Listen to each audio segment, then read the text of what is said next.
Hello, hello. Hello, hello, hello. Wow, people are already waiting here. Wonderful. Let's see if this is, sometimes this stuff gets a little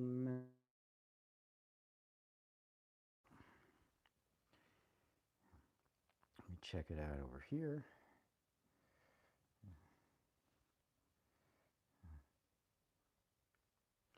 Yeah, I think I'm going to bring it in a little. Oops, no, can't do that.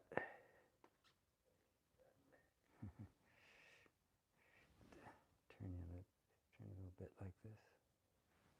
I'm trying this new phone that I got. So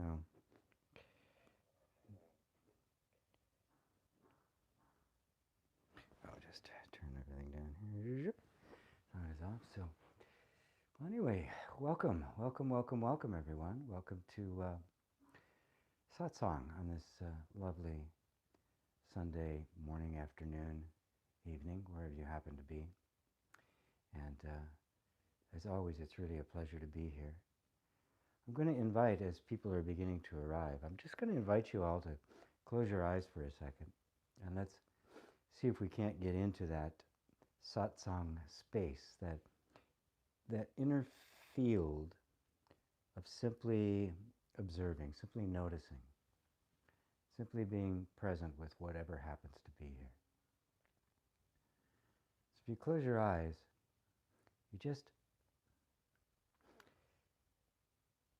your attention will naturally begin to turn more inside. When it no longer has access to sight, the kinesthetic sense, the sense of feel, the feeling sense of being becomes more predominant,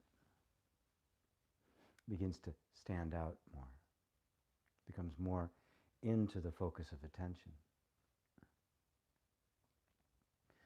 And the wondrous thing about simply putting your attention into your body is that if you do it, it's fully on the feelings in your body for even a couple of moments.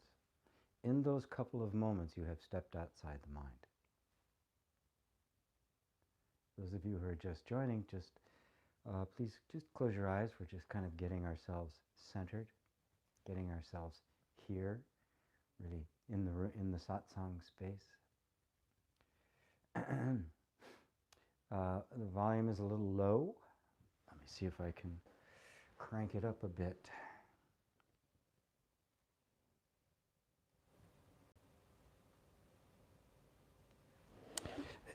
Is that any better?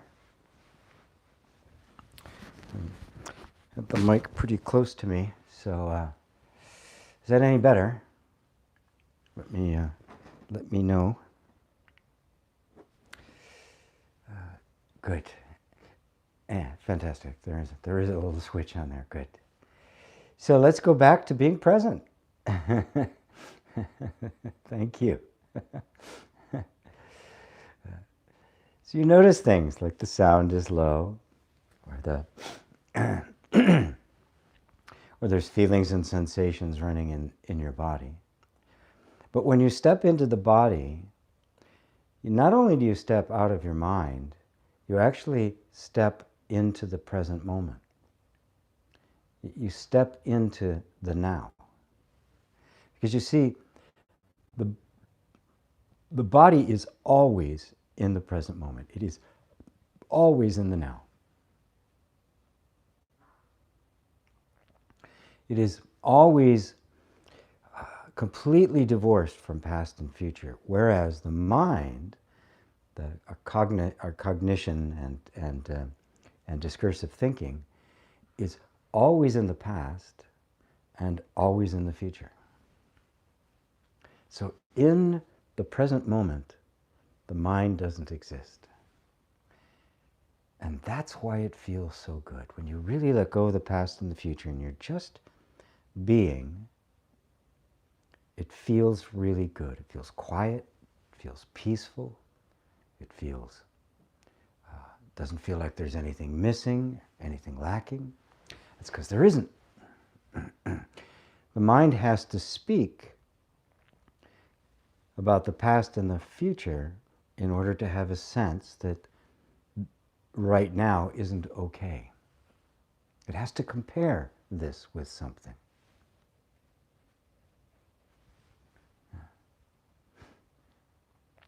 So as we're getting into this place and just recognizing that it's there, right? Because the fact is that you're always here and now. We just believe ourselves to be wandering off elsewhere. Now, you cannot go through an entire day sitting there chanting Om with your attention focused on your beingness, nor should you. But over time, what happens is that there's like an undivided attention that takes place, that while you're aware of what's going on out here and all the things that have to be done, simultaneously, you're aware of yourself. Because the self, the true self, and the now are one and the same. In the now, that's all that's there is you. And so you can use your body as an anchor for that, as a way to anchor yourself in the now, and then clearly discern how the mind wants to draw you into some kind of activity in the future or ruminating about the past. When you are really conscious of it, when you get more established in this sense of being, when there's something you need to do that is going to be in the future or working towards something that has a goal, consciousness is still there. The consciousness of this present moment is still there. And what that does is it really bathes the goals, the work, the doing with that quality of being. So they don't become two, like I'm in beingness now, I'm in the now, and then I'm out of the now. They really become a seamless whole. The doing is something appearing in the now. And that's kind of self-evident if you just take a second and look at it. Nothing appears to you in the future. Everything appears to you right now. So even the doingness doesn't actually pull you out of the now. No matter, even if it's 100% of your attention focused on something, you are clearly still present. You are clearly still here and now. And as you're going through your day, if you just occasionally remember, stop what you're doing, take just a couple of deep breaths to feel your body again, and then go back into what you're doing. And at that point, you'll begin to merge these seemingly different states and find that the nowness is simply the substratum of time, of the doingness. So I see questions already beginning to emerge. Noel says hello from the Netherlands. Hello, Noel. Anja from Germany. Dave Rose from Massachusetts.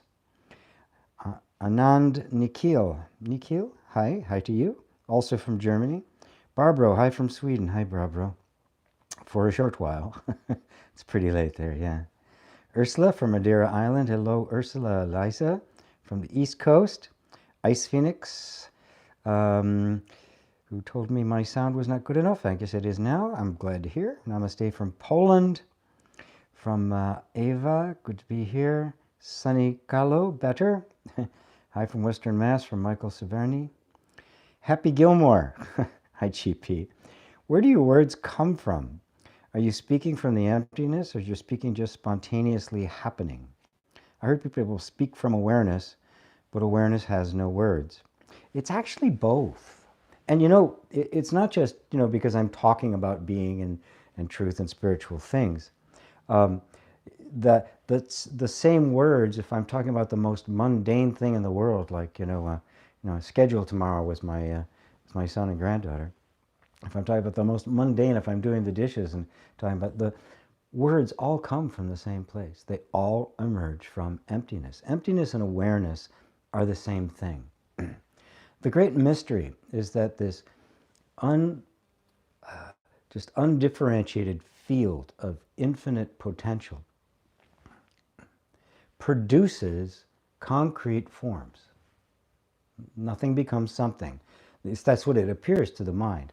The fact is that the actual somethingness of anything, the beingness of it, is this completely invisible, indetectable underpinning and substratum. It isn't producing things like we normally think of it, me doing something. Awareness doesn't do like that. So the words that are coming right now are just appearing. And of course, where are they coming from? They're coming from emptiness. They're coming into awareness from awareness. But your everyday conversation, where did the question you ask come from? Just trace it back to where it started, and you'll see it emerged from exactly that same awareness, that same emptiness. So you can think of awareness and emptiness as synonymous, and they are. Awareness tries to point attention, the word awareness tries to point attention back to just the fact of cognizing, just being aware of being aware, like you're hearing my words right now, and you know you're hearing my words. So if the attention goes off of the words and on just to the hearing, you've stepped into this realm of awareness. Now the word emptiness, which derives from the Hindu word shunyata, it simply refers to the beingness is infinite and therefore doesn't have any definition or boundaries or form to it. Because the moment it had a form, it would cease to be infinite. So the infinite is empty of all attributes of a self. That's why Buddha would say there is no self. He's not saying that nothing exists. What he's saying is that the self doesn't even qualify for the word self. It's beyond all categorizations. And a way to approach that is think of of infinite potential.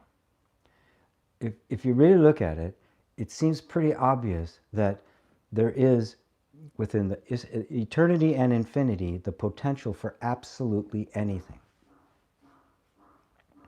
Now, the potential for something isn't noticed, isn't seen until the thing actually appears, right? Then you realize that that thing has appeared. There must have been the potential for it to appear, and here it is. But when it's in pure potential, you can't say it's in pure potential, right? It's like if the Nile flows into the ocean, right?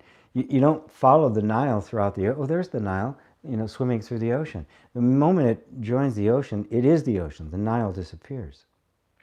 So a form arises, and the only place it can arise out of is this infinite potential. It reveals itself. It reveals the nature of awareness. It reveals the nature of infinite potential. It has a lifespan. It decays, and then it goes back into the pure potential again, to whatever that mysterious substance is that we call awareness. It is the substance of what is experienced. It is the substance of all content. It is not merely a word for being consciously aware of something, and that something is different than the awareness of it. The thing you're aware of is in fact made of the awareness. It is the dynamic aspect of it. Awareness, so it's both. When the speaking is arising, emptiness is the nature of awareness. And self-awareness is the nature of emptiness. It is simply being and knowing that it is. And in fact, those merge together so that being and knowing are actually one. So the speaking is spontaneously happening and arising out of that emptiness. See, I've heard people say speak from awareness, but awareness has no words. What they're really referring to is speak from your conscious awareness. The consciousness is what you are. Of course, awareness inherently has no words, which means it also has all words. All words exist in potential. All words, all objects, all forms, all thoughts, all meaning, all interpretation, all potential, whatever could possibly be, is all in the nature of awareness and rises out of it. So it's a distinction. Yes, awareness, when just look purely through the Vedantic lens, looking at pure awareness, has no words. It cannot be described. And so not being able to, but that's all we do, right? I'm sitting here now trying to describe it. It's just you can't put a word or any number of words on infinity, right? Because no matter how far you go, you're still right in the middle of it, right? So it's just the infinite nature of it. The infinite nature of it means it can be anything, but that means also that the infinite nature is never contained in anything. So it owns all forms, but it itself is formless. I don't know if I'm doing a good job of explaining it. It's pretty subtle. I think you did. I get confused when I hear everything comes from awareness, but we are not the doer of anything.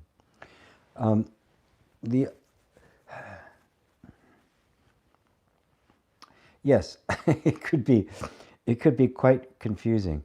So I would recommend that just take a step back, because if we try to answer this question intellectually, we will definitely get wrapped up in our shorts, and not be and it will be very, very confusing, because you're trying to imagine this emptiness, and then doing, but there is no doer. Right? You could look at it like this way, to get that sense of there being no doer. Look at your body. 99% of the functioning of the human body is completely automatic. Who's doing it? Nobody's doing it. It is just the functioning of life. It isn't some personal thing. So I might say, I am breathing, but that's not really true. The body is breathing, right? And I wouldn't be able to stop it. I could hold my breath as long as I want. Eventually I'd pass out, and the body would just start breathing again, right? So look around. The sun isn't doing its shining. It's inseparable from what it is. The dog isn't doing its bark. It is just barking because that's the nature of it. So it's not a doing. It is simply the manifesting of your own nature. Human beings are far more sophisticated, far more developed. There's far more things we can do, but it's still life doing it. You didn't suddenly get separated out from life and you got all this burdens and responsibility to make things happen. Even the desire to make something happen, where did that arise from? You didn't do that. You didn't sit down and come up with a desire, right? The desire simply arose. The desire arises out of life itself, something life wants to bring into manifestation, and it entered into the environment of your consciousness, your conditioning. That how much of you is conscious, how much of you is still asleep, and so that desire starts to become interpreted as something I personally am doing.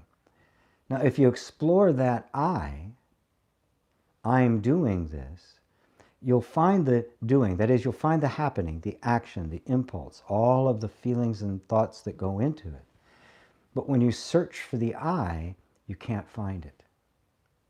You find it's just a thought projected on the actions that are just life happening. And that the true I is the awareness in which life is happening, because the whole thing's happening within your consciousness, right? Does that make it a little more clear, a little less confusing?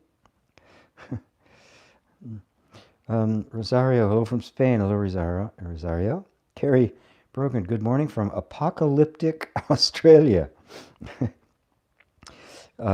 Peta Jarasova, hello and thank you from Slovakia. I've been with you the whole evening today. Wonderful.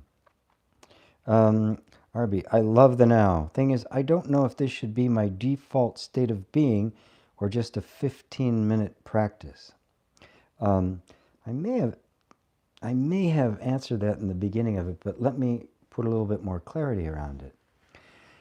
We do practices simply to kind of turn the tide of our habitual behavior.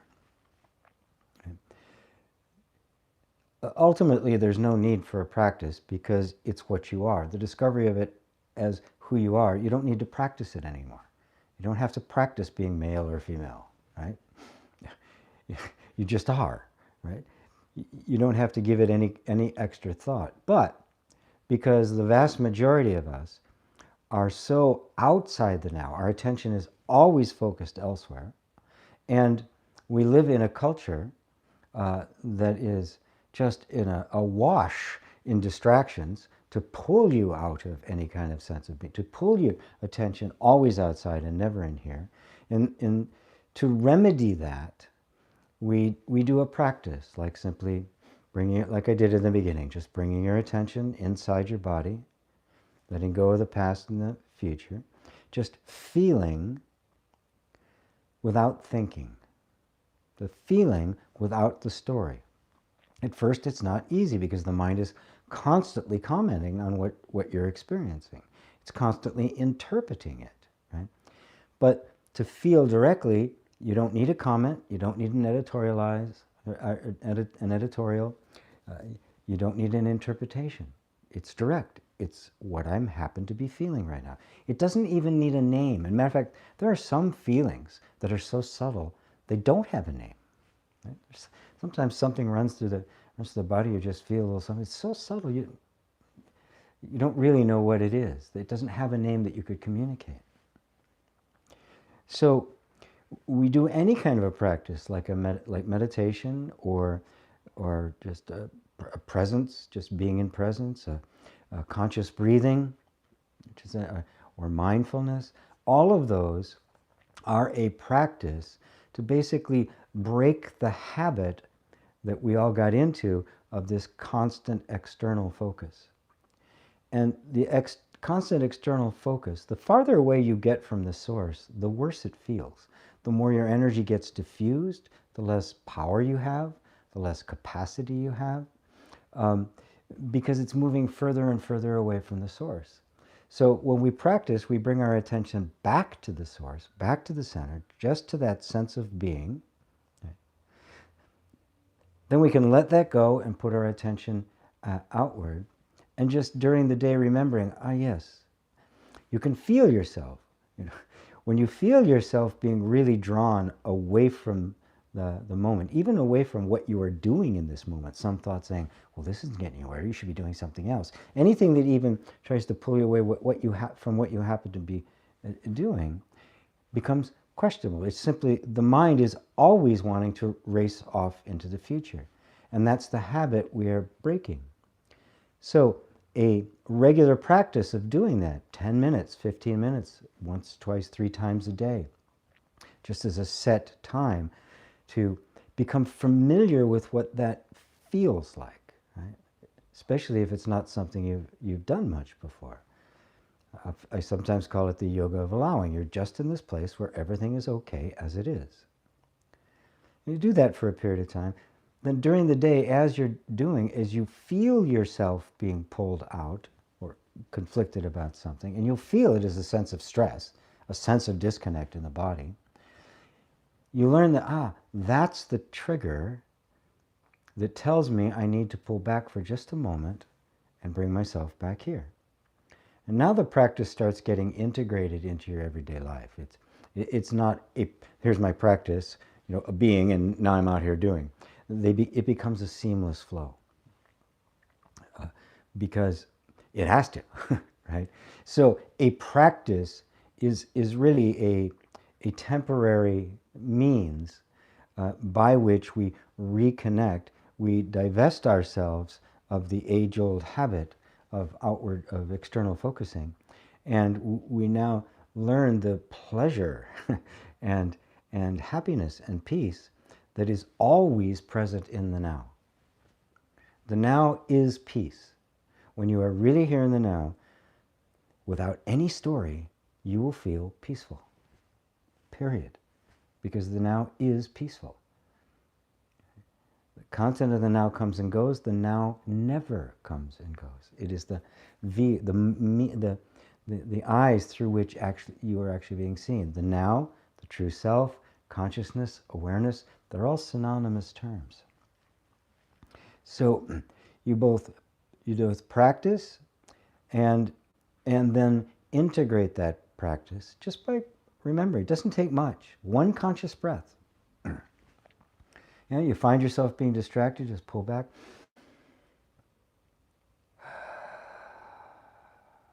Boom, your attention will be back here. It doesn't take much. It really doesn't. Before you start a new task in a project you're doing, stop for a second. Breathe. Give yourself a minute there. I mean, there was even, I think it's called the Pomodoro method. This guy devised for doing work efficiently. And he said, highly concentrated periods of 25 minutes followed by 5 minutes of not doing it.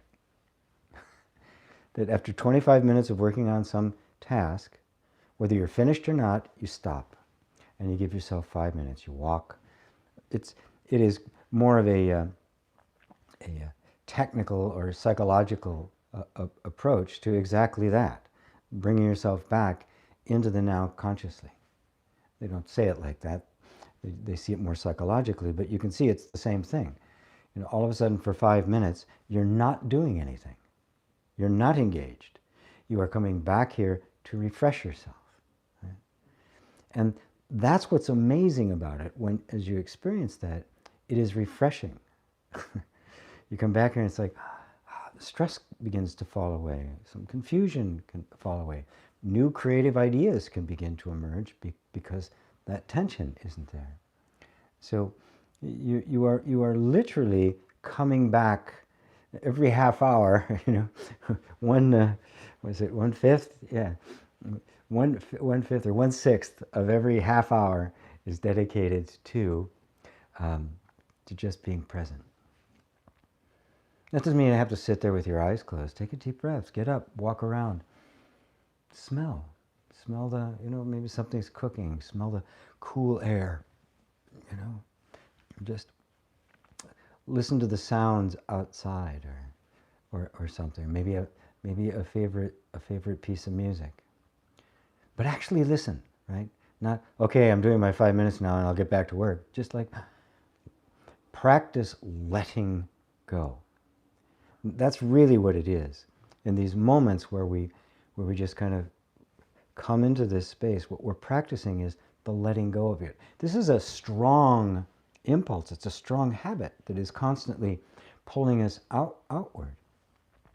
And even as we take that deep breath and we're sinking back into ourselves, there's could be this little voice in the back of the mind saying, well, yeah, we really got to get this done though. The real freedom is when you can simply let that go. I am totally letting go of any interest or concern about the next moment. I'm just going to be here. And you'll find exactly how enlivening and refreshing that is, so that when your attention does go back, it isn't drained. It isn't stressed. It is actually quite clear. It is actually quite creative. It frees up a lot of energy. So I hope that answers it for you. Barbara, if the body exists, I have a body, equals, that means me and the body. Isn't that duality? Yes, absolutely it is. And when I talk about the nervous system and the body and bringing yourself into the body, it is a concession. Because the vast majority of people really believe that there is a physical body, that I am in it, that I am limited by it, that my destiny and it are the same, the only way you can be afraid of death is if you're identified with the body. Because the body will die. That is, it will decay and dissolve and go back into the place of pure potential. What will you? If you're not the body, if you're the consciousness that's aware of the body, then the characteristics of the body don't actually belong to you. Now, everything I'm saying here is to bring somebody out of the sense of being identified with their body and become aware of all of the conditioning that is the stuff out of which the sense of a separate self is made. But as we go deeper in to the point of being pure consciousness and then turn around again to look outward, we find, just like I could not find a self to match that thought I cannot find a body. Now, this is a subtle one. What you are experiencing are the energetic patterns, the energetic vibrations, which are consciousness at a vibratory frequency that we would call sensation. The sensations I experience. The assumption, the material assumption is that these sensations are originating in an external body. Anytime anyone has ever gone to try to verify the existence of that body, independent of the sensations we are experiencing, has failed. It is an assumption. It is a deeply held assumption. It is foundational in science that everything is a physical object. Everything is some kind of form of matter. Yet when we go looking for the actual form, we cannot find it. All we find are sensations. Now, taking the body then out of the picture, even the word sensation no longer makes any sense. It isn't a sensation, it's simply a vibration of consciousness. Notice, it's not happening outside of consciousness. And through inquiry and direct exploration, we've discovered that the body, which we thought was outside of consciousness, producing sensations, isn't there, that all there are is sensations. So what's actually the source of these sensations is the consciousness that is aware of them. And so now the body, the sensations, all vanish in the unity of this singular energy, which is consciousness. The energy of thought, of emotion, and of sensation are just different vibrations of consciousness, different modulations of consciousness. They all appear to consciousness, they appear in consciousness, and they're made of consciousness. So you eventually see that there is no body. There's only sensation. And because sensation always refers to a body, there isn't really sensation. There's only consciousness. That's all there is. And that's where the duality falls away. Now, needless to say, depending on the audience I'm speaking to, and it's a mixed audience here, but depending on the audience I'm speaking to, I will either go into that or I won't. Right? Making concessions so that someone begins to disidentify from their nervous system, excuse me, someone begins to disidentify from the conditioned patterns, showing them as nothing but conditioned patterns, opens up the gap. Just trying to convince somebody that there's no body when they're completely steeped and completely identified with their conditioning simply would have no effect. It would actually hurt. It would be too much too soon. It's like, teaching trigonometry to a third grader. I mean, it's too soon, right? Bring them along to the point where they can really begin to see that, so they can feel the sense of freedom of not being the body. And once that gets established, you can then turn back and look at, well, is this thing I've been calling a body? And you begin to see right through it, that it doesn't exist, that there is only sensation and the experience of consciousness. Does that answer it for you, Barbara?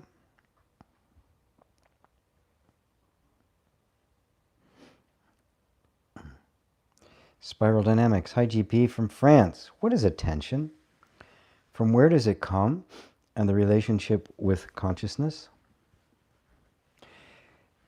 Attention is simply, attention is what happens to be appearing in consciousness in this moment.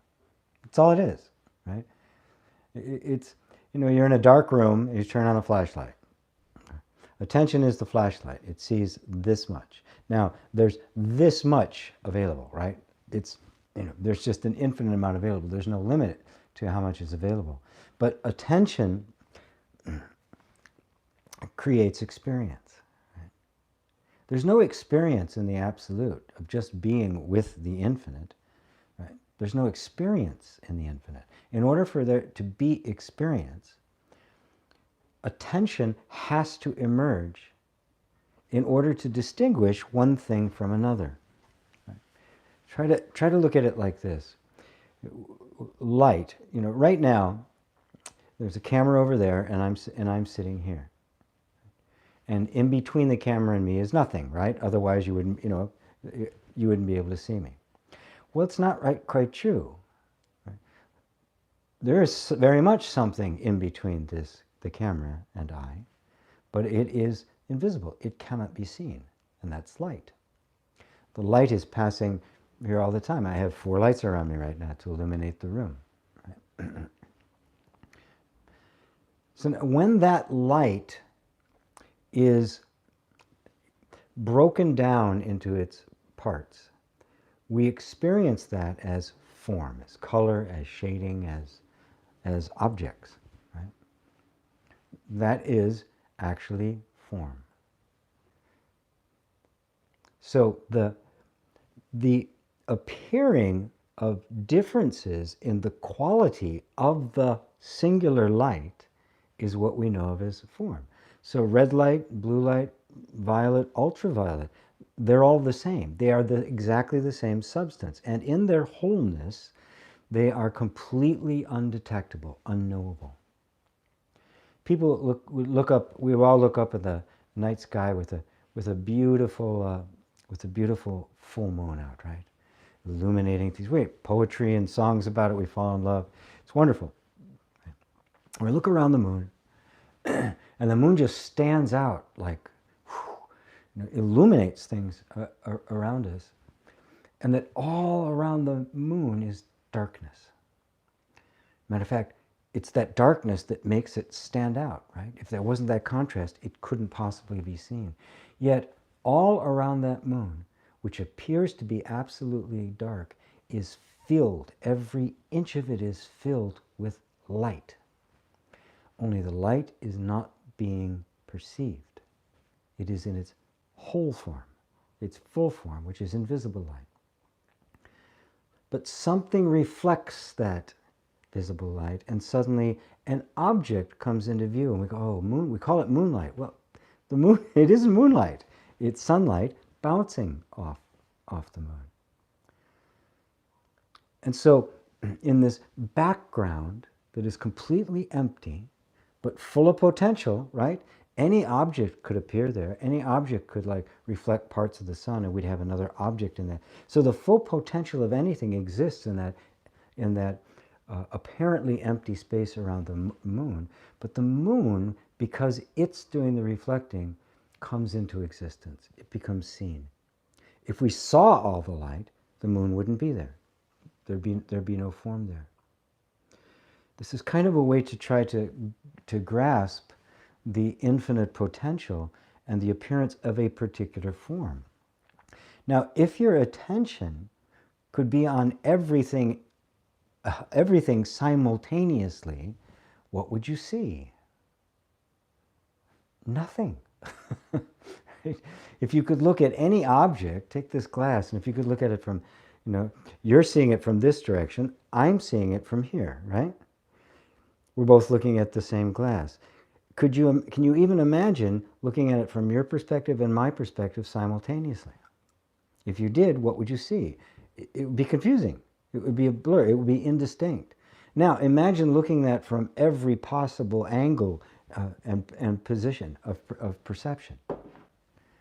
The object would not be there. So attention is the capacity of consciousness to create. That is the creative power. I'm actually doing a workshop. You probably saw the video I released today on attention, because I'm going to be releasing a bunch of videos and then doing a workshop on Thursday. So again, it's free. I will ask for a donation at the end, but you don't need to donate to be in the class. If you can't afford one, if you can, I definitely appreciate it. It's a very big help. If you want to see the videos that I've got, and I've got 4 more to release over the next 4 days, just go to gpwalsh.com/create. If somebody could type that into the chat for me, that'd be great. gpwalsh.com/create, and all the videos I'm doing about this subject, and also the call-in information for the actual workshop will all be there. And I'll be sending out emails about it as well. But it's such an important subject that's why I'm dedicating a whole workshop to it. Attention, belief, identification, and discrimination. They are what literally create everything, and create it for good or ill, depending on your powers of discrimination. So attention is simply focused consciousness. Because notice, attention doesn't exist outside of consciousness. It is simply focused so that consciousness receives what in that flashlight, even though it's capable of receiving absolutely anything. It's infinite in its capacity. Right? But you cannot see everything simultaneously at all times. So in order for there to be experience at all, consciousness focuses its attention, and in that focusing of attention, it creates a universe. You are a universe. You are the universe, or consciousness, perceiving itself, perceiving all of creation. And the universe that you exist in is not the same that I do. Or shall I put it like this? Your perspective of the universe, the actual truth of being, and mine will not be the same, even though we are both experiencing exactly the same universe. Is that clear for you? Is that helpful to everyone?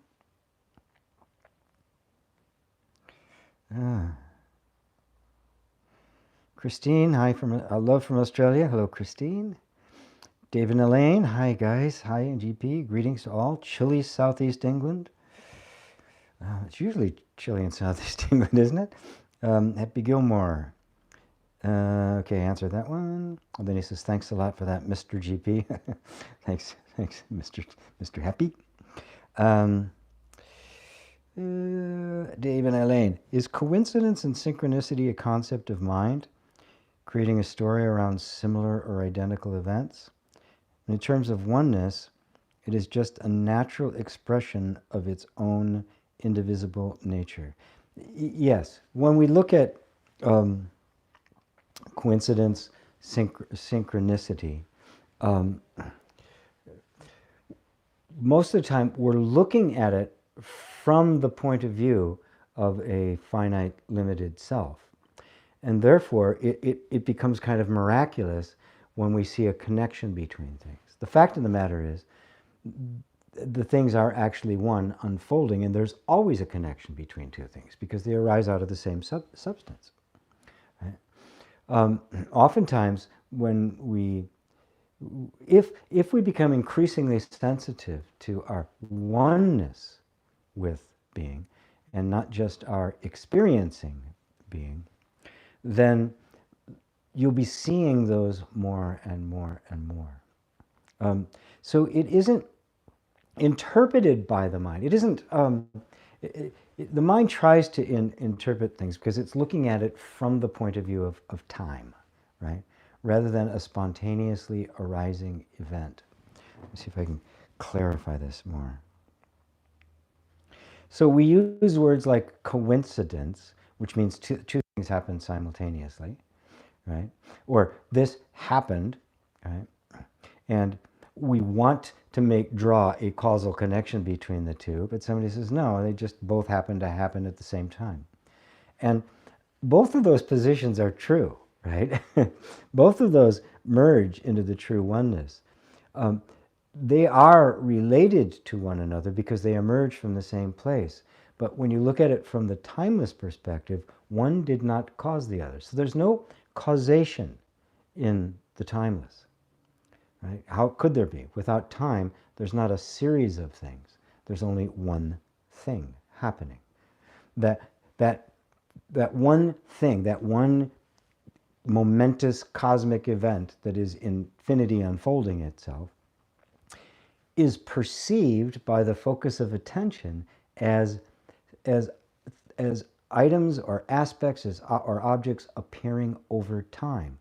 And in that sense, we think that, well, this object happened, then this object, well, then this one must have caused that one. And it's a reasonable thing to see. And then sometimes we can do something. I do something, I say something nasty to somebody, they say something nasty back. It would appear as though there is a direct causal relationship. And on a practical, everyday level, there is. It's harmless to see things in those terms, right? But when we look at it more existentially, we see that everything is being generated spontaneously in the now, and that there is an unfoldment of infinity unfolding itself, but it is not coming from someplace or going to, it is arising out of the middle of it.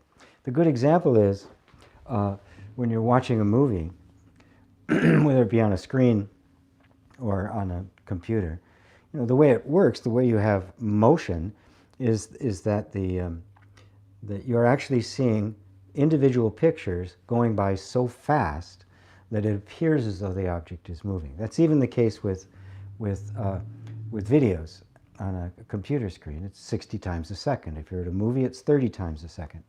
And back in the days where there's film, you could actually see the individual pictures. The computers do it exactly the same way. They sample it 60 times a second.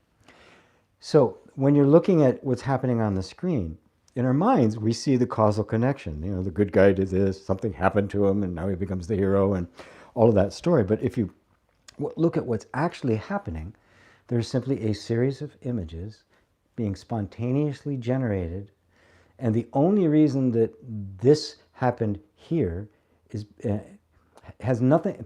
This particular event happening in the way that it did actually has nothing to do with what happened earlier. That's the story that gets created in the mind. And that's a beautiful, exciting thing, right? But the story is always in the mind. What's actually happening is just a series of events.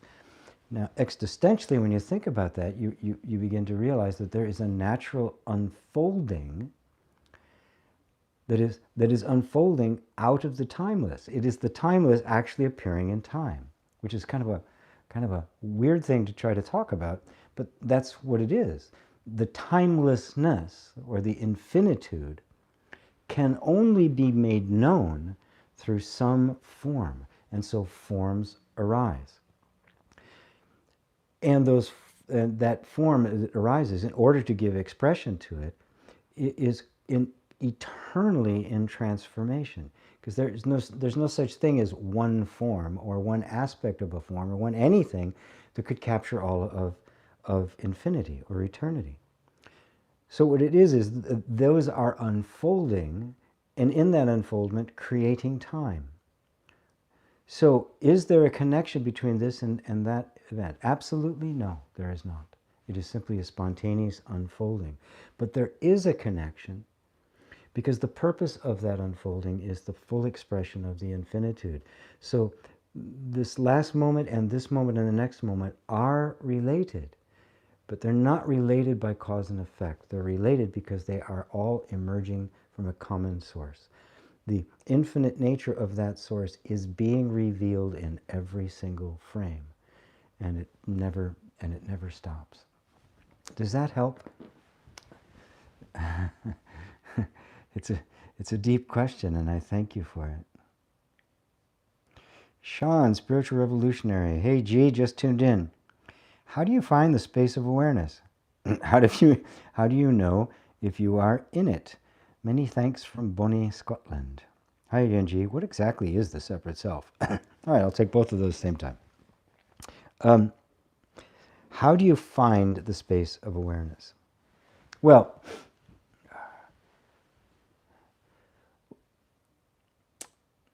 at the beginning of the satsang today, I did an exercise, and we can do it again right now.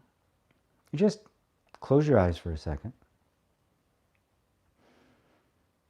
Take a nice deep breath. Just put your attention on your breath.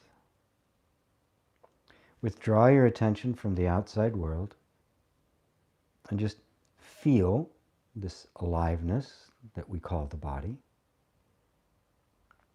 Feel presence, that you are present with it.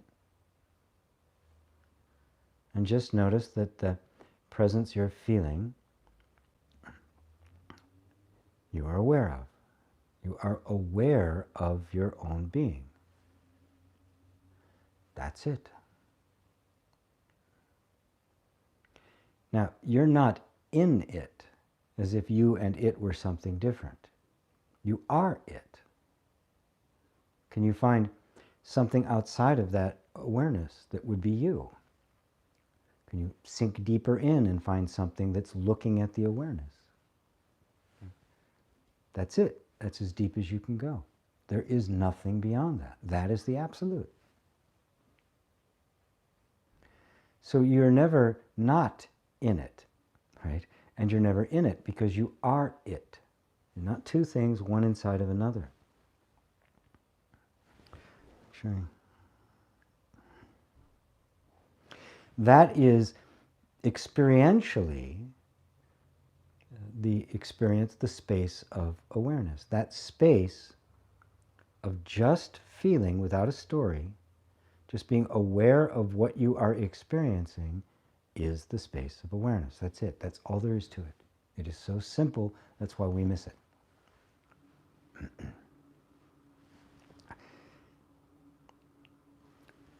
How do you know if you are in it? Is it not self-evident now? If you weren't in it, there would be oblivion. No awareness means no existence. You would literally be in oblivion. You would not be.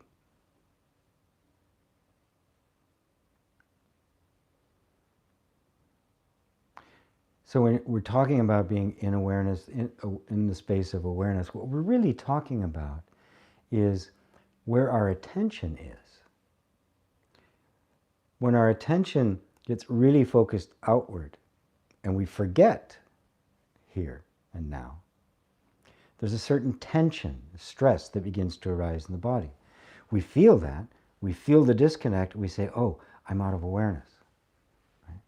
But isn't it awareness that is aware of the tension, of the stress, of the disconnect, of the entire thing? So you are never out of awareness. Ever. You can't be. What we're doing here is learning how to properly identify it so that we don't just associate awareness with the quiet space that when we do a practice or put our attention here and things quiet down, that we don't misassociate that and say, oh, that's awareness. Right? It isn't. Awareness is aware now of that. And now we get pulled away, we start feeling tension. Awareness is aware of the tension. And our power of discrimination, which is the fourth part I'm going to discuss in the class, shows us that, oh, that doesn't feel as good. My focus is going away from myself. So I bring it back more close again. Not that I'm ignoring what I'm doing. I'm just internally repositioning myself, reminding myself this is where I actually am. And what's happening is simply that the focus of our attention, our consciousness, our beliefs are beginning to align themselves with the reality of your experience, with the reality of your true being. Because awareness is always aware. Right? And awareness has the power of discrimination to be able to tell the difference in the quality between one thing and another. It can tell the difference between a Beethoven symphony and a polka. Right? They're different. They're very different. So, does that cover it for you, Sean? Oh, what exactly is the separate self?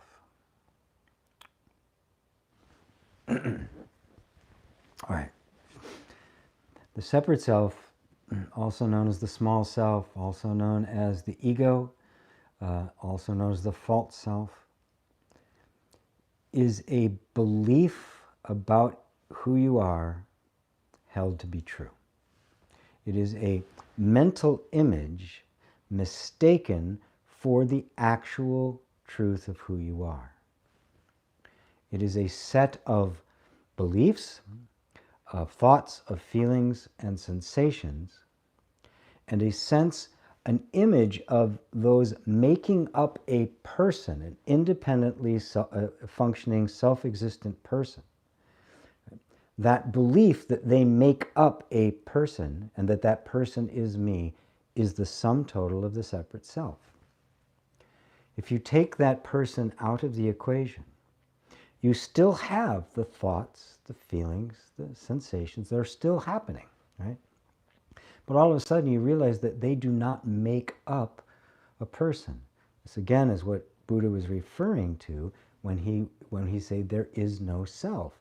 If you look for the function, at the functioning, you see the functioning, but the functioning does not make up a being. It is simply a function.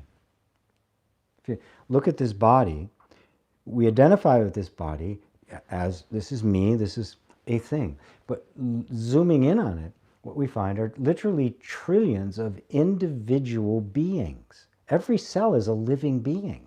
Right? So now, all of these cells combine together, they do a particular function. You know, this does sight, and this does grasping, and this does stuff, and this part does thinking. Take it all apart and see if you can find a self in there somewhere. Is it the sum of the parts? Is it a part of the parts? Right? The illusion is that what in fact is a collection of functions makes up a self is the primary ignorance. It doesn't make up a self. The self is the consciousness that is aware of it. Right? Because that is not made up of something. That is the indivisible fundamental.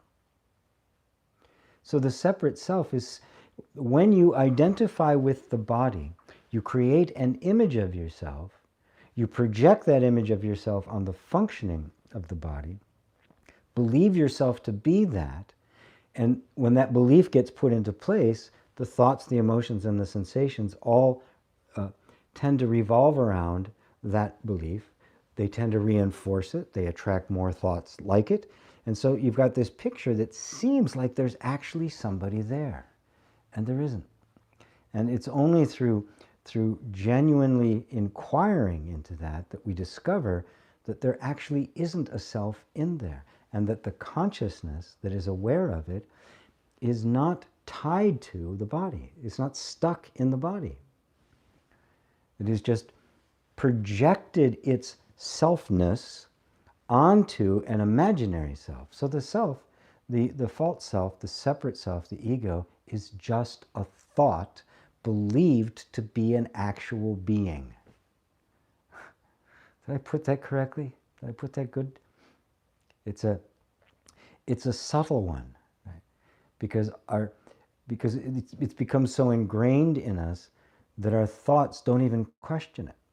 Only when you bump into a non-dual teacher in satsang does anybody question the legitimacy of that. So Buddha could say quite clearly, it's the essential teaching, there is no self. There's no self in objects, there's no self in persons, and there's no self in teachings. Nothing has inherent existence. Right? This body doesn't have inherent existence. It's changing constantly, right? I didn't look like this 20 years ago or 40 years ago, right? So nothing is inherent.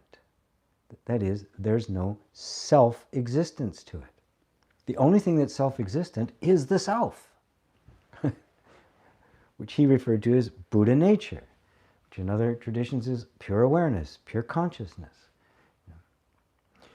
Christ consciousness. There's all sorts of different ways in which that gets expressed, but what they're pointing at is the knowingness. That which is knowing all experience is beyond all experience and is indivisible and changeless. That changelessness of it makes it the only self. And it's not a self as in a person. It's a self as in simply the being of everything. It's the universal self. It is the self that appears as all forms. It's all the appearance of exactly the same essence.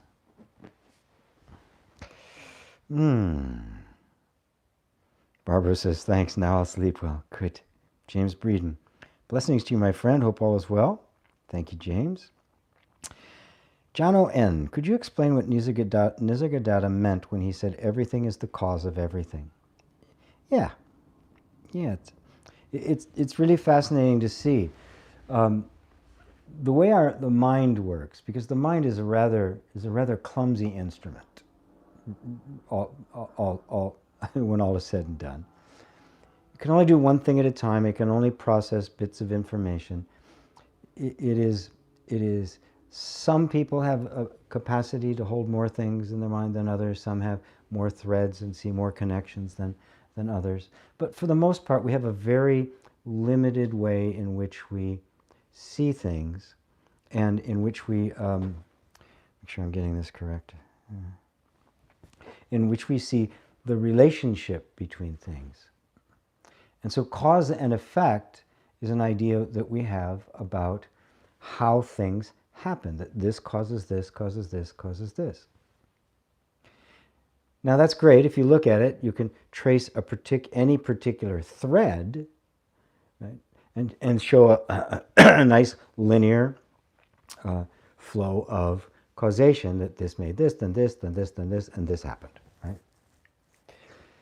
But in order to do that, and to be pleased with that, and to say, yeah, this caused this, caused this, caused this, you'd actually have to go all the way back to whatever the beginning was, and science calls it the Big Bang.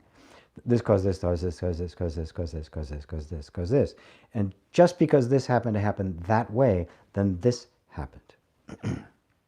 But of course, it isn't linear, is it? But take any moment of your life, and how many things had to happen in order for that to take place?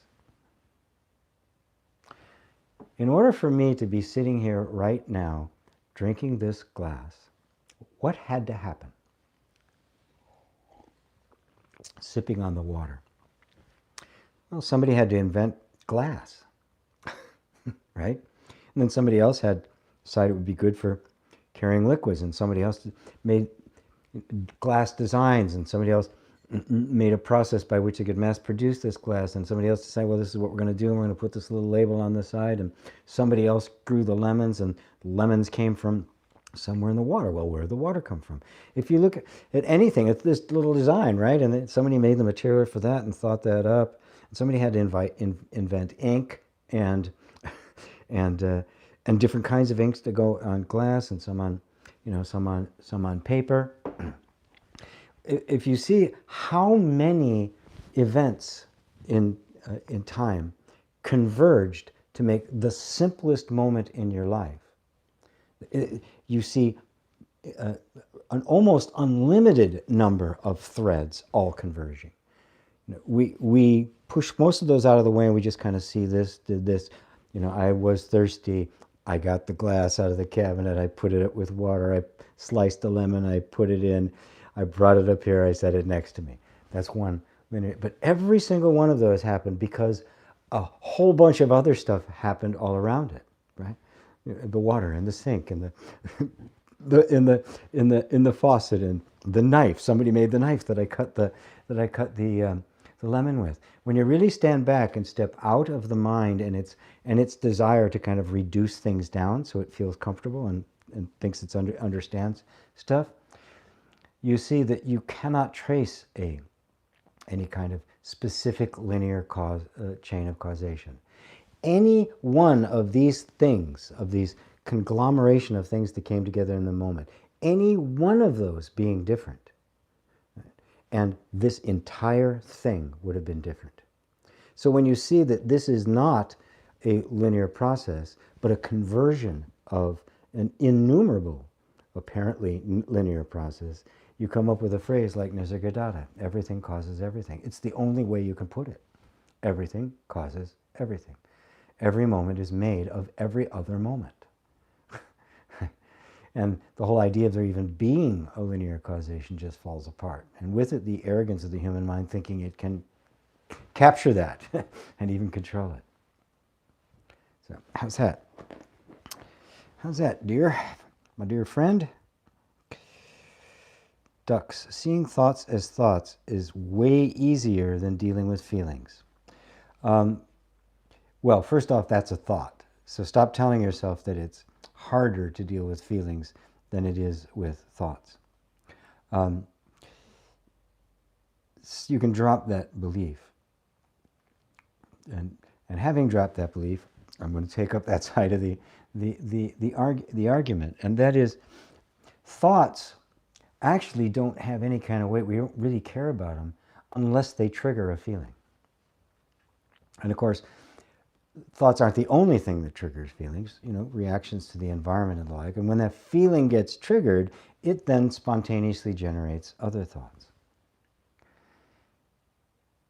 Now, if we just sit with a feeling without any thoughts about it, you'll find that every feeling, while it may be intense, is actually neutral. It can be a very strong feeling in the body. But if the mind isn't there saying, God, this is really intense, I cannot deal with this, it would not be intense in that sense. It would just be pure feeling. And you would be able to deal with it because it is there, right? I mean, it's too late. It's already there. You're already dealing with it. So your mind saying, I can't deal with it, is simply your mind wanting to distract you away from what is actually here. Your feelings are far more closer to the truth than the thoughts are. They're a genuine experience in this moment. So the feeling is made of the same substance that the thought is. Just like a low note is made of the same vibration as a high note. It's just a different frequency. So to say that it's easier to deal with thoughts than with feelings, on a practical level, when I'm teaching people meditation and that sort of stuff, yes, it is true. They have more oomph to them, they tend to last longer, and they have more associations with them. A feeling in and of itself creates no distress or suffering. It's only when there's a story, an interpretation about it, mainly the interpretation, this shouldn't be happening, I shouldn't be feeling this, that's the conflict that creates the suffering. So deepen your practice by putting aside that, recognizing that the thought, it's easier to deal with thoughts than feelings, is just a thought, and that the feeling, while it's different in quality, is identical in substance as a thought. It is an experience being had by consciousness. It is not consciousness, clearly, because you're conscious of it before it's there, Conscious when it arises, conscious for the duration. Matter of fact, if you're not conscious, it isn't there at all, and then you're conscious as it begins to dissolve. Now, if there's no story in there, and there's no resistance, there's no sense that it shouldn't be happening, you'll simply be present with it. It'll arise, do its thing, and fall away. And at that point, even though the experience might have been ecstatic, right? It also might have been very intense. It won't bring you any suffering, and you can see that every experience is neutral, and that the consciousness that is aware of it remains completely and totally still and at peace. And now nothing, all of the old triggers and conditioned patterns just begin to fall away, because they have no place to latch onto. You've removed all the Velcro, they can't stick anymore. And you're just left with the pure experience of being. In many spiritual and self-help practices, the idea is to try to get rid of that feeling, which sets up a real fight inside, and then you find you can't do it. It just keeps coming back, and I must have done something wrong because I'm supposed to get rid of this feeling. No, you're not. You're supposed to allow it. And when you allow it, it comes up, it does its thing, and it goes away. If you're resisting it, you are holding it in place. It can't do what it was supposed to do. And this is going on, right? This back and forth. If you suppress it enough, it goes into your body somewhere and just becomes irritating or annoying, comes out sideways, anxiety, and it can surface in all sorts of different ways. So coming to see that is the nature of experience. We're not trying to stop it. We're not trying to get rid of anything. We're not trying to have just nothing but happy thoughts or pleasant feelings. Right? That comes naturally when there's no more conflict. When there's no more conflict, there's the internal fighting dissipates. So there is more pleasant feelings because it's not fighting with it. It's not defensive. It's not tense anymore. And there are more happy thoughts because they're not revolving around an inner struggle. It's that inner conflict that is what's causing it. This shouldn't be happening. I should be experiencing something else. By believing that, you create the inner conflict. So I urge people to reconcile with those feelings. It's just a feeling, and it's your feeling. And I don't think anybody wants to go through life without feeling anything. I sure don't. I haven't lived a monochromatic life. I like having feelings. I like having experiences. You know, the key is simply not to get attached to them because they will come and go. And you get attached to the ones you like, and you have aversion. You try to push away the ones you don't. So the clutching creates the tension. The pushing away creates the tension. And that's where all the suffering is. Just feel the feeling as a feeling. You get deeper into this practice, you can feel something without even giving it a name, because even the name gives it some meaning. So, does that answer it for you?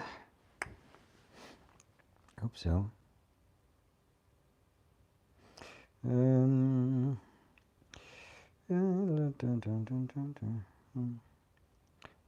Seeing thoughts, reading feelings. Thanks, GP, for your answer. Beautifully expressed and very clear. Good. I'm not feeling very clear today. It's a good thing that the words come out of emptiness and not of me. That they don't depend on my clarity in order to have impact and value. Sean, gee, you explained the illusion of the separate self very well. Thank you. Understood. Over and out, my friend. Good, Sean.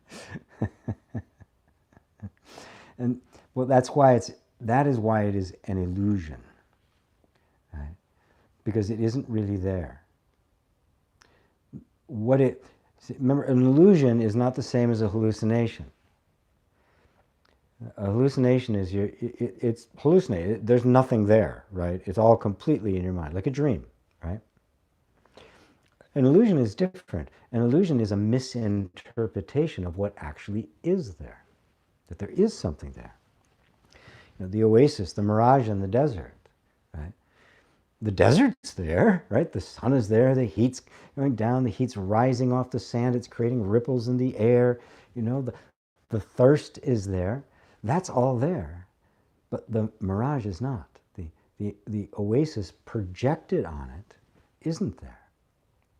And so the separate self is that. It's a mirage projected on simply the natural functioning of life. With it comes the sense of being a doer, comes the sense of responsibility, comes a sense of pressure, comes the sense of fear, fear of lack, fear of dying, all of that stuff comes. But it's just an image in the mind projected on what is actually happening. What's actually happening is simply life unfolding, the infinitude unfolding, pure consciousness unfolding its own nature. That's what's actually happening. And so without that veil of the idea of a separate self projected on that, you experience the functioning absolutely as it is. And without that sense of a separate self, which consists of the thoughts, this shouldn't be happening, you also have no suffering. Because just the argument, this shouldn't be happening, your argument with reality is the cause of suffering. End of story. Simple as that. Drop the argument with reality and suffering stops. It really couldn't be any simpler. Not easy, but simple. Good thing it's simple. If it was not easy and complex, it'd be even worse. Lisa Krago, Big Bang versus infinity in relation to universal consciousness. How can we truly comprehend these threads of existence? You can't. The mind can't. And consciousness doesn't need to. If we try with the mind to understand all of these threads, we will just get completely lost. That's why it becomes a mystical experience. You realize the utter mystery of it. It is beyond all conception. The ultimate cannot be known. Right? Now, the mind doesn't like that. And it wants to know something. So in order to know something, it will just get rid of all sorts of things around it so it can isolate something and say, I know that. Of course, it's taken it completely out of context. And as a result, it sees as a separate object what in fact is simply an aspect of a stupendous whole. But that's the way the mind works. It isolates it, right? And then gives it a sense of being an independently functioning entity, or it gives it a self, as if it could possibly be separated from that. So even using the terms that these threads running through is actually a concession. It is one spontaneous event. If you look at the Big Bang as a mythological event, I apologize to all the scientific-minded out there, you'll see that it's not something that happened in time, but it's something that's happening all the time. It is a universal event. The Big Bang, to me, is a beautiful metaphor for the explosion of creation that is now, this present moment. Everything you are experiencing isn't, in fact, in time. It isn't started at the Big Bang and gone to here. It actually started here and is coming out constantly. Creation is a constant knowing. It is not a moment in time. Creation creates time, right? What is the illusion of time? The illusion of time is that the things change over time. Instead of realize like the image being projected on the screen, you're simply seeing something coming from the projector constantly. And in that, it's creating this beautiful scene. But the whole scene is actually a spontaneous appearing of a whole in the now. I didn't explain that very well. It's so subtle. It is so subtle.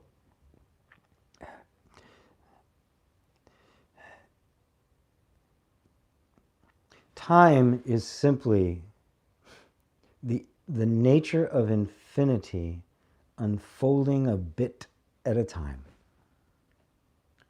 because you cannot perceive or experience infinity in its wholeness. Right? You can only be infinity in its wholeness. And then the experience of infinity unfolds in what we call time. So this aspect appears, then this aspect appears, then this aspect appears, then this aspect appears. Right? But it's not like the thing is appearing. It's like taking a diamond or any object and turning it like this. The whole thing exists. It is simply appearing to you a bit at a time. To see the thing in its wholeness, which is in its emptiness, which is in its nature as consciousness, right, is timeless. To experience it as form is time. And so the timeless gets made known in time. So that, the timelessness of music gets known in a song that we sing in this moment. It never contains the infinitude of music. Right? It's never limited by it, but gives expression to it. This is the essential, the real non-duality is the unity of the essence and its manifestation. They're not two. God and her creation are not two. It says in the Upanishad, one of the Upanishads, I am my creation, for all of this poured forth from me. And that's the huge difference between the view of the West, which has God creator and all this stuff created, and they're separate and therefore formed as a relationship. Whereas the East, Hindu and Buddhism, where God is immanent in, God is seen in the form. So when you see the form, you're seeing God. You can't separate. The individual, God, same thing. It is God appearing, as they say in the Sufi, wherever the eye lands, it sees the face of God. When you no longer believe that what you're looking at is an independent, separate self, you realize what you're looking at is the manifestation of the one self. And that how to get off on that? Yeah. And so that unifies it. It unifies time and timelessness. Right? And the duality between those disappears. That's what it truly means to be non-dual. Right? Both the many and the one are transcended. So did that answer your question, Lisa?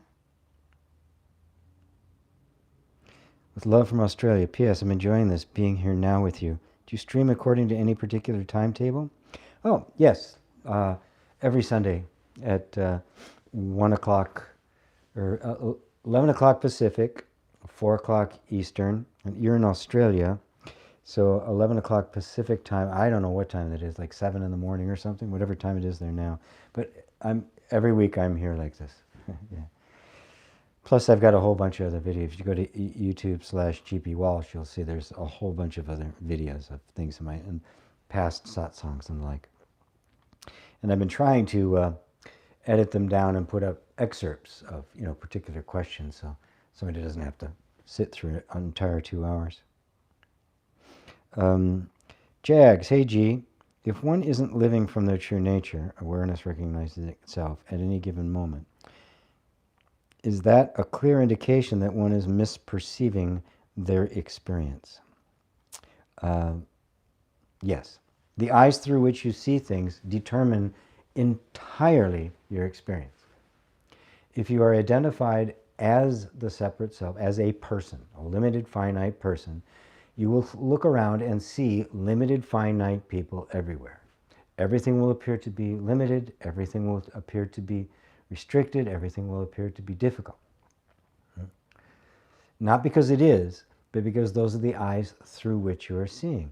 So when you're identified with the separate self and feeling disconnected from the true self, and I say feeling because you can't actually do it. You can only do that in belief. That's why it's referred to as a dream.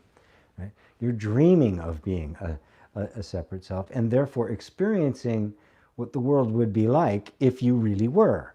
But you can't be. You're always the consciousness that is aware of the separate self. Although that's the Vedantic path to come to see that consciousness and the separate self are not the same. And consciousness has simply been identifying with it. And you can break down the separate self and see that it's a bunch of perceivable qualities. And because they're perceivable qualities, there's no self in them. They're just qualities. They're just characteristics. And then come back home to the sense of being that which is conscious of it. So that's what it... And the more conscious you are of that, the more it enters into the minutiae of your life. And that's what you would refer to as living from your true nature. It's simply a conscious understanding that this really is my nature. And that consciousness understanding extends to seeing clearly what isn't. And recognizing the habits that have been acting out and therefore giving life to the sense of a separate self where there isn't one.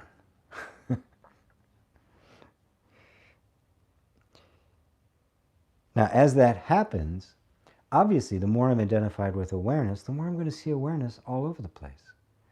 The less I'm identified as the person, the less personal I'm going to see things. The less personal I'm going to take them. The separate self gets offended. The self doesn't get offended. The more you are consciously identified with awareness, even though that's what you are, and human experience is consciously identifying with that, the less triggerable you are, the less irritations, things don't bother you. You become very equanimous about everything. And then when something comes up that does bother you, you go, oh, look, there it is again. There's another, there's an unreconciled part of myself. There's a part of myself that I haven't really embraced. Right? And embrace it. Sink it back into awareness. Constantly re-identifying yourself with awareness and disidentifying with the sense of the separate self. And then you won't perceive your experience. Anytime, the easiest way to spot that, the misperceiving your experience, is the thought, this shouldn't be happening. That is the ego, the separate self, which wants something else and therefore is not accepting of this present moment, is making up stories about this present moment, is interpreting it as this horrible thing. And if you realize that that's just the thought, and if you don't identify it with it, there's no separate self to hold on to that thought. And so what happens to that thought? It's seen to be untrue, it's seen to be just a belief, and as a result, of course, will just fade, because it can't get your attention anymore.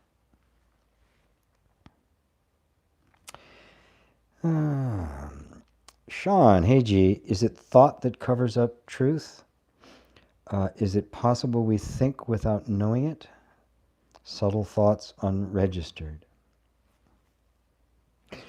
What veils the truth from truth is identification with the separate self. Now, the separate self is a thought, but a thought in and of itself is not capable of anything. Right? Thought requires your belief in it. If a thought comes up and has no interest to you, you have no belief in it, it means nothing to you, what happens to it? It's gone. It has to get your attention. That is, something in you has to grab onto it through belief or expectation or attachment or identification. Ah, there's that thought again. Right? I really want that, right? Without that belief in it and attention given to it, it can't stand on its own. Can you picture thoughts without consciousness holding them? Is there some place you can go? I don't know, Costco or something?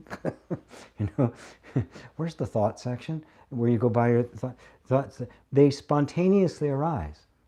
And the ones that get your attention stick around or attract more. So more thoughts, oh, he liked this one, so let's give him some more. And more thoughts come, right? That are like that. So looking at the thoughts that pop up and go, is that really true? And sometimes we can't tell. So in that case, what you do is you take a thought and you trace it back to its origin. Is this, when this thought is speaking, is it speaking about true awareness, pure awareness, or is it speaking about the separate self? What, when it says I, what is it referring to? If it's referring to the separate self, that thought isn't true. Boom, it's gone. You withdraw your attention from it. It has no staying power anymore.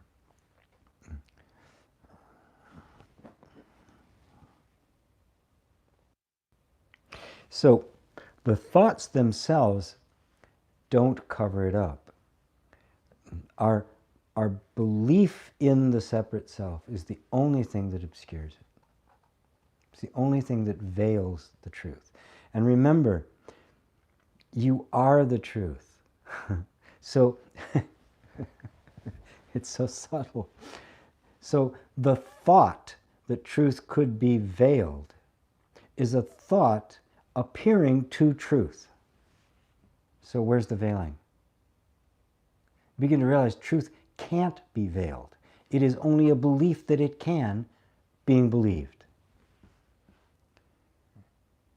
Can you ever cover up your awareness? You can believe yourself to be separate from awareness, but even the belief of being separate from awareness is being perceived by awareness, is it not? So are you ever really veiled, or is it just a bunch of thoughts that you get wrapped up in? You say, oh, it's veiled. Where do I find it? You don't have to find it. It's the one looking at it. It's you.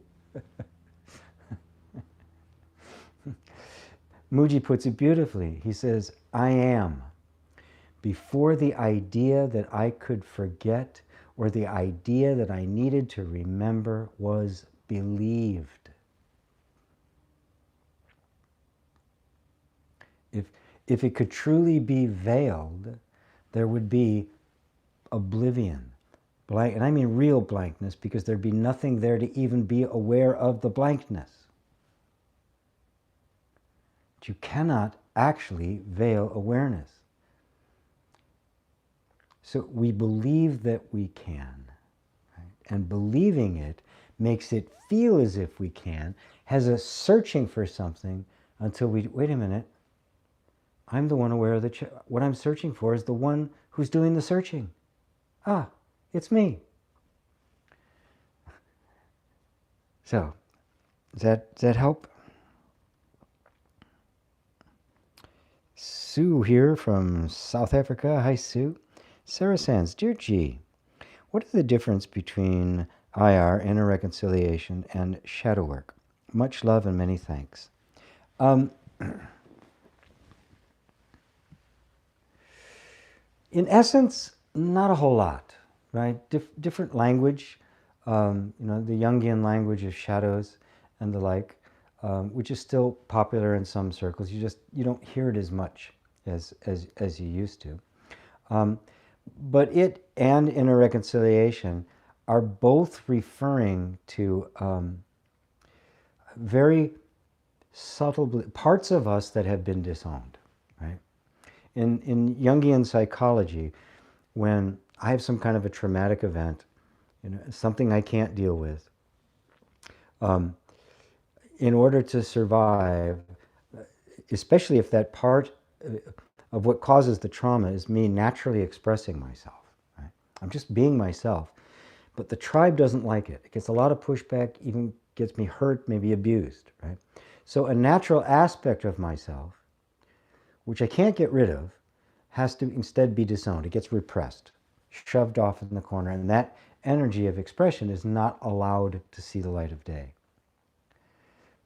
It's down there in the dark in the basement. So what happens is it tends to, because it is energy and it needs to move, if there's tiniest little opening, it's going to come through. But it might come in out sideways. It might come as anger, a sudden explosion. It may come out as some kind of anxiety. So these are actually our characteristics of our true nature that have been obscured. They're in the shadows. And so the energy as it's coming out is kind of amorphous. It's more like feeling than anything else. It's subtle resistance. It's the form of self-criticism and just, right? So it becomes what we would call a shadow, right? This thing that's constantly annoying you. But what it actually is, when it is brought out into the light, is a suppressed part of you. It's actually you. It's good. It's useful. It's healthy. It's happy. It's a part of you you need, but you don't have access to. And so when it starts, the energies just try to get out any way it can, even if it's not a very pleasant way. We can refer to it as the shadow. In inner reconciliation, I just talk about it as that energy of trauma that's stored in the body. I found that that term, it is the shadow, has been around for a while, and so people have put all sorts of different meanings on it, right? So I don't use that word a lot because it depends on who's hearing. They're going to have their own version. It's kind of gotten popularized a bit, so it doesn't have the strict meaning that it did for Jung. But we're both talking about really the same thing. It's just we can oftentimes get lost in the words, it's one of my shadows, and not really know what the heck that means, and thinking, oh, that's one of my shadows, and actually stopping the search, because that's just a name for an energy, an aspect of yourself that has been disowned and needs to be welcomed back into the light, back into the party. And at that point, the shadow falls away, and the purity, the pure innocence of the real energy that was stuck in the shadows can appear then, and you reconcile with it. When it comes out of the shadows, you become one with it, right? It's part of me. I don't need to push it away. I don't need to have an argument with it.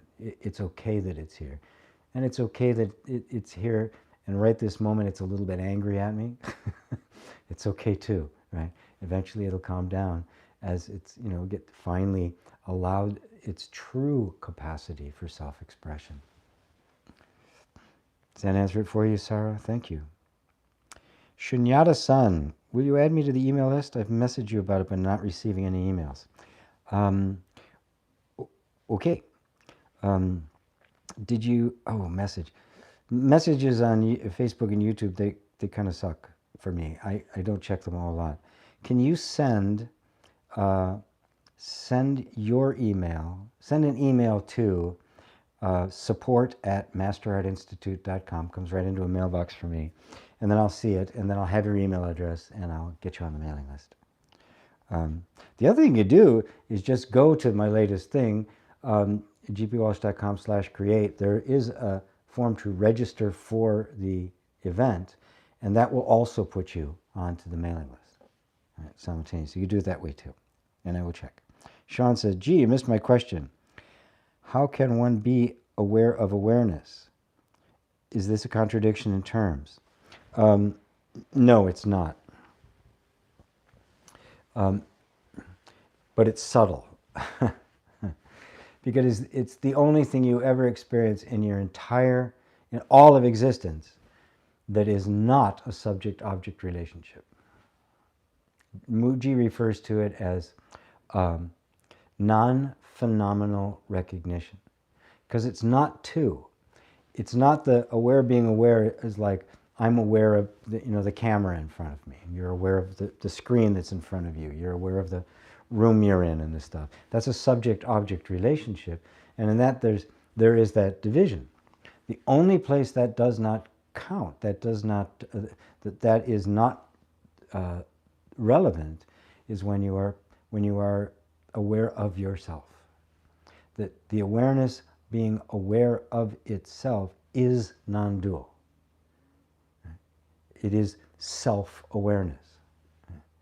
So it isn't a subject-object relationship. Now don't think about this too much, because the mind can only deal in subject-object relationships, which is hence your question. How can one be aware of awareness? Right? You are aware of awareness by being awareness. And just notice that if you really spend time just bringing yourself back and back and back, prior to thought, prior to feeling, prior to all your sensation, and just the experience of your being, that you are experiencing your being, but not as a subject-object relationship, not phenomenally. Your experiencing of it and your existence as it are exactly the same. So the knowing it and the being it are one. The mind can't grasp that. It's trying to find some way to make two, but awareness cannot be two. What can be aware of awareness except awareness? So self-awareness. Awareness is not ignorant of itself. Awareness knows itself. It is Sat Chit Ananda. It is knowingness.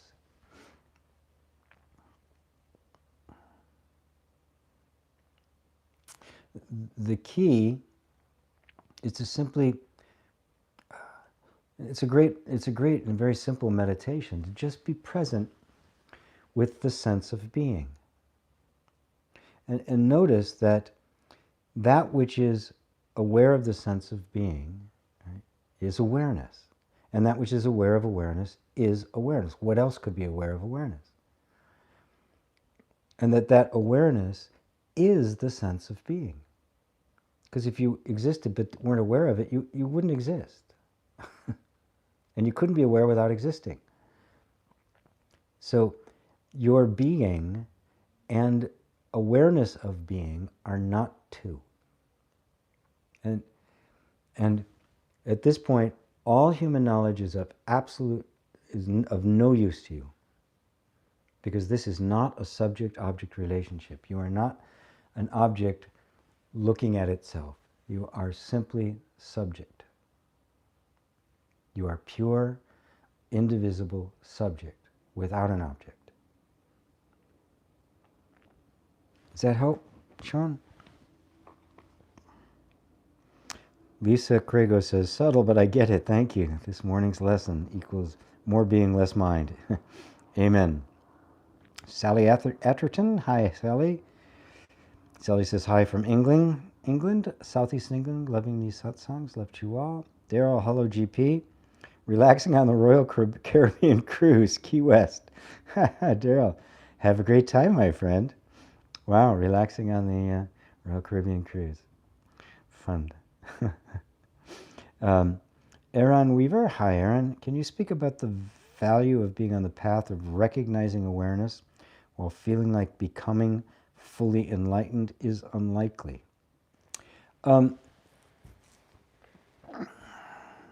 Well, the possibility of the personal sense of self becoming enlightened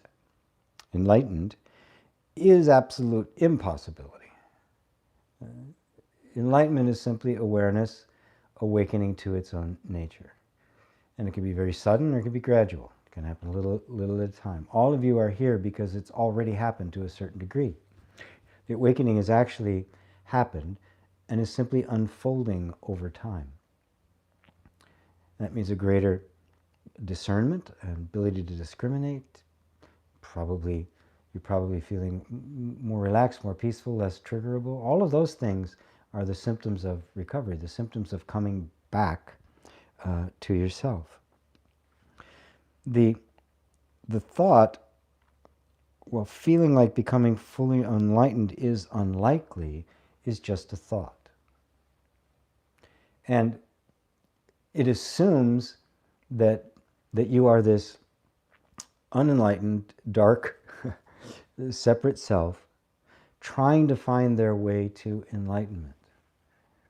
You're not that. That is just a thought you're holding. Enlightenment isn't something that happens in time. It isn't something likely or unlikely. It's an absolute inevitable. To know who you are is absolutely inevitable. Because beliefs about you can come and go. But the truth about you never comes and goes. The truth is absolutely eternal, fixed, permanent. Not static, but permanent, unchanging, self-luminous. and it is the truth whether it is believed or not. So ultimately, all false beliefs have to fall away because they are not sustainable. Truth is self-sustaining. It doesn't require somebody believing it in order to be true. A belief requires somebody to believe it in order to be true. And our thoughts and our perspective are constantly changing. What was true yesterday isn't true today. That is, what we believe to be true isn't true today. But what is the same yesterday, today, and tomorrow? That's the awareness of it. That awareness is the truth. And just point yourself in that direction. If it takes another 10 years, so what? If it takes another 10 minutes, great. Right? Even put aside the idea of fully enlightened, because that's just a concept in the mind. And instead, bring your attention to the light within you that's already there. And that's the light of consciousness that illuminates everything. And just be with that. Let go of even the ambition to become enlightened and just be present here in this moment. And you'll find that that's it. That's all there is to it. That is enlightenment. It's not some special event. It's not some bunch of special effects. As Jack Kornfield said, after enlightenment, after the ecstasy, the laundry. It is the complete integration of the sense of being infinite consciousness with the appearance of the ordinary human being right here, right now, as you. So, just drop the idea of fully enlightened and even what that means, because nobody knows what that means. Right? Drop the idea that you're someone that needs to get to enlightenment. That would make you separate from it. That would make duality a reality. We're overcoming the belief that we're separate from it, not an actual separation. So believing that I'm somebody trying to find my way to enlightenment is a mental image that's blocking the enlightenment that happens to be here, right here and now. It's a bit like the image on the screen, a big movie on the screen about this image trying to find its source. Looking, through the whole world, up mountains and over oceans and, all these experiences, when what it is the screen. And it's right here and it's been here the whole time. So you are that already. Your mind keeps looking, well, I can't be that, because if I was that, well, I'd be fully enlightened. It'd be like this. It's got all these little chats. Throw all those up. There's that. What are you not aware right now? Well, that's it. Now just put aside any ideas about what enlightenment is and what it's supposed to be like and the special effects and all of that. And just stay present with your own sense of being and your awareness of being, which are one. And leave enlightenment to itself. Don't be the least bit concerned with it.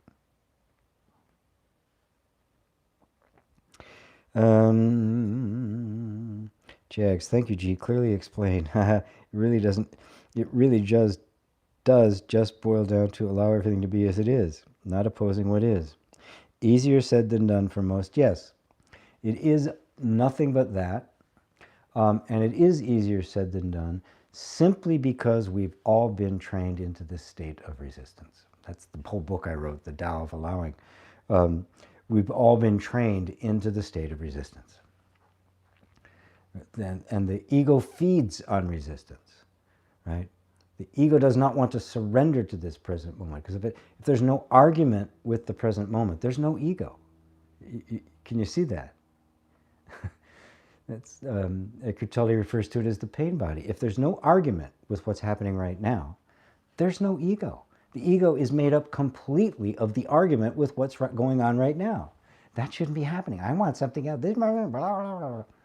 That's the ego. That's the separate self, period.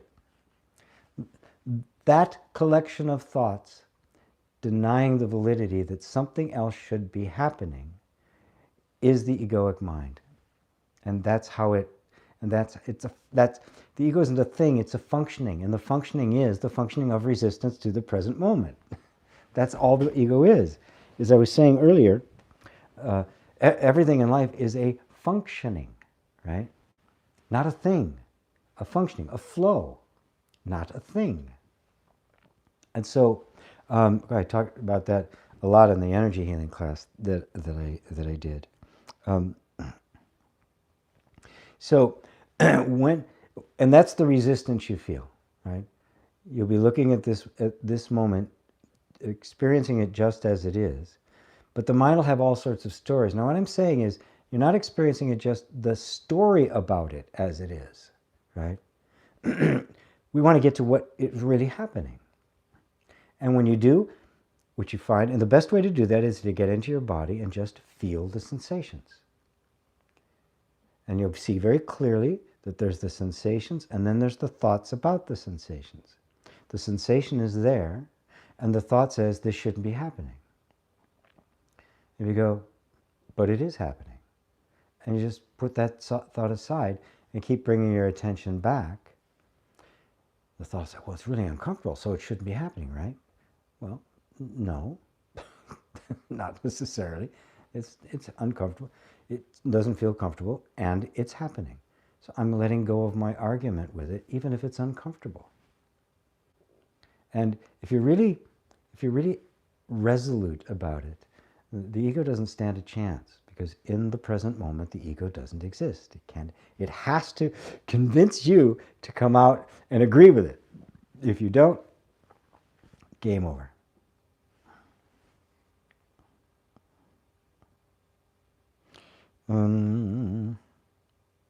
Thanks, GP from Dux. You're welcome.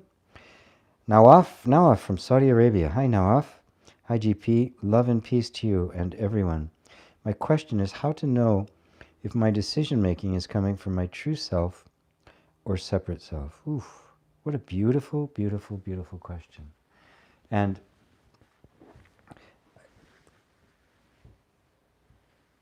everybody should be wanting to ask themselves that question, because it's key. Every moment it's like, okay, what's coming up right now? Is that coming up from the sense of a separate self, or is that coming up from my true self? And it can get very confusing with decisions, right? Because the decision is there's two ways to go. And I've found that for most people, when there's a decision to be made, the only reason there's an indecision is because there's a conflict between our desire for safety, which is to hold back and not change much, and our drive towards freedom, which is expressive and expansive. And you'll find that there's an energy going back and forth between the two.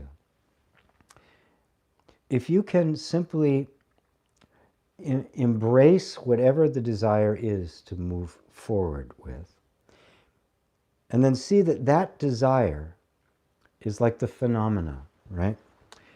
Remember, I was referring before to the mirage in the desert. The desert is there, the heat is there, the sun is there, the thirst is there. The mirage isn't, right? So when you really come back to what's actually happening, there is a desire. The desire's really there.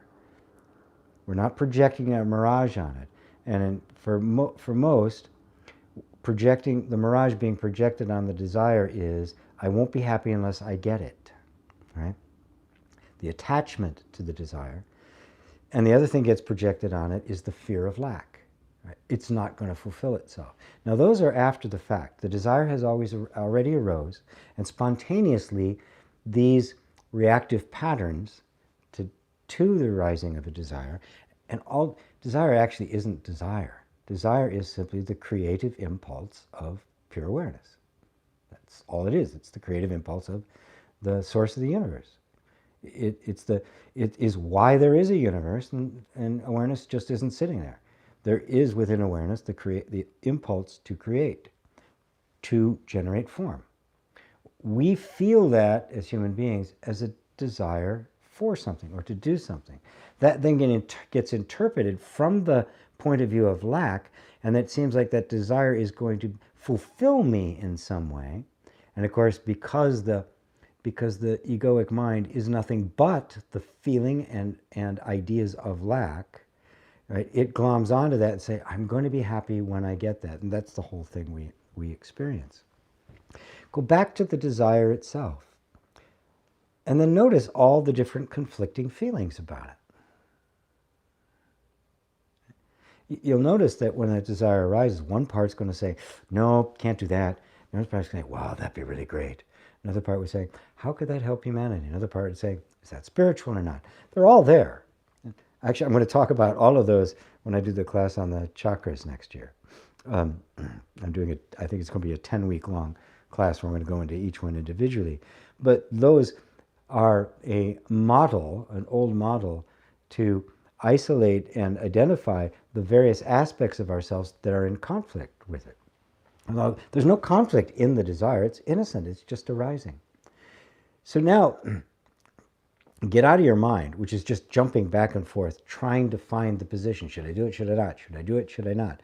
And step out of the position into the place that I call the peacemaker, into the heart, which has no preference for one way or the other.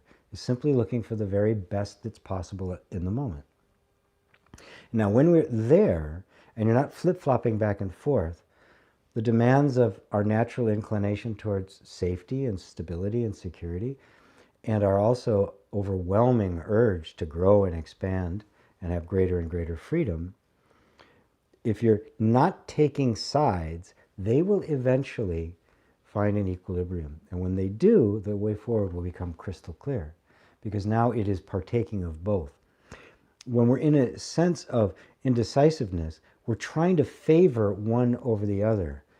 And of course, if we do that, we're cutting out aspects that we need. This is what happened to us. Parts of us get cut out. I'm going to try to make that voice that wants to be safe quiet, and I'm going to go after it anyway and be impulsive. Oftentimes, usually that doesn't work out very well, right? Or I'm just going to play it safe. I always have. And you just kind of like feel drab, and you feel like your life has gone by and you haven't lived it, right? You have to get to the place, the most powerful place to be, is where both aspects of yourself are embraced. You do not side with one over the other, and you let them take up a natural rhythm. Because in some instances, you're going to need to be more safe than free. In others, more free than safe. All sorts of risks. Great, we're going to take the risks. But safety isn't being fought then. The energy of safety is actually participating and therefore supporting it. That's inner reconciliation in a nutshell. We are reconciling with our natural opposites within us. And the human being is made up of different aspects which can either conflict with one another or harmonize with one another, right? It's like an orchestra. It can either play out of tune or in tune, right? They're playing one song, they're playing another, and it's a mess. Or they can harmonize. They're all playing the same song in the way that, and contributing to it exactly what is theirs to contribute. And that's where you get what I call the harmonious human. That's harmony. It's inner harmony, which inevitably expresses itself as in our outer harmony. Thanks for that, Noaf. Mark C. Hey, GP. Just a note to let you know you've helped me more than words can ever express. Namaste. Thank you. Thank you, Mark. Paul Joseph said, is being aware of awareness enlightenment? Did I answer that? Maybe it was something similar. Somebody had a similar question. No, okay.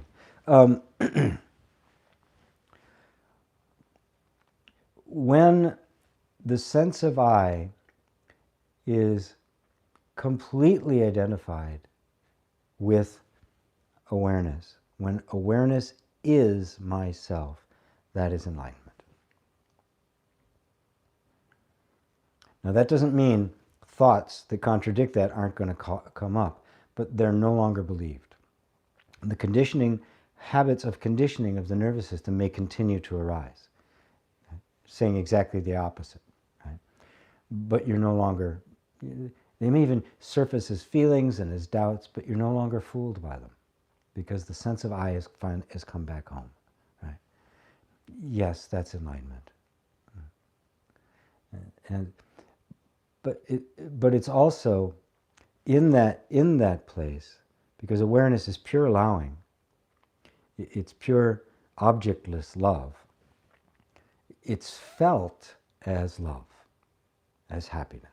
It's felt as there's nothing wrong with right now, that everything is as it should be. All the arguments with right now are gone. So it's enlightenment in the seeing and the knowing, but it's also in the experiencing, the heart experience of objectless love. Everything is love. Everything is bathed with this love, because there's no person to be selfish.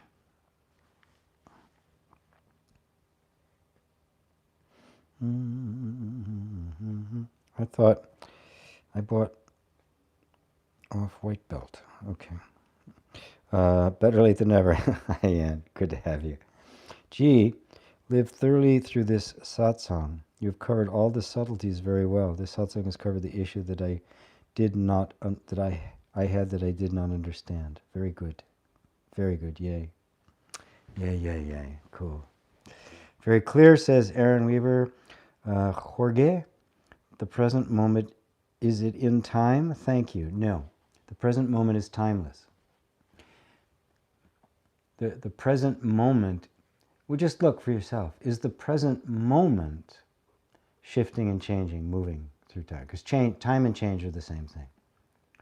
Or is everything just arising and subsiding in the present moment? And the present, the actual now, isn't changing at all. Time is dependent upon objects. Time is just the relative distance between change. Space, the relative difference between objects. Without objects, there's no space. Without events, there's no time. It all actually appears in the timeless, which is now. If there was a then, it wouldn't be timeless, would there? There'd be some distance between now and then. So the now, and this is your actual experience, so come back to it. Do you ever experience being then? There's an anticipation of an event in the future. The anticipation is now. It gets closer. All of that's being perceived now. And then that event comes into the now, right? You're still not then, right? And then it goes into the past, right? But where are you sitting? Where are you always sitting? You never experience anything in the future. You never experience anything in the past. The only thing you ever know is now. So it's clearly not a moment in time. It is outside of time. It's beyond time. Now refers to the timeless dimension. The timeless dimension is also free of objects. It's free of events. It is one stupendous event, not a bunch of little events. That answers it for you. Malone says, does the true self have an actual voice and comment? I thought it was completely neutral. It has an infinite number of voices. This voice you hear right now is awareness, plus the one that sounds when you speak. These are all the voices of the one voice. So the voice of awareness is the individuals you experience. That is awareness manifesting itself as that. We have to be careful when talking about awareness has no preferences, it's completely neutral. It is. But we don't want to try to, it is in its essence, which means it allows absolutely anything to happen. Right? But in our human life, human life is defined by our preferences, right? I'd rather eat that than that. I'd rather have this kind of relationship than that kind of relationship. And it is a mistake, and it's kind of a Neo-Advaita teaching to say that I should be neutral about everything in my life. The neutrality is that I allow anything to come into my life. But I also allow for preference to arise. The capacity to distinguish, to discriminate between what's good and what isn't, what I can do something about and what I can't. Different levels of quality.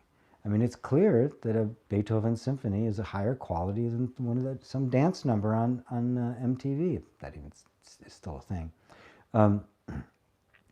there's there's a clearly discernible absolute quality about both, and there's an absolute sense that there's much more depth and largeness of one than the other.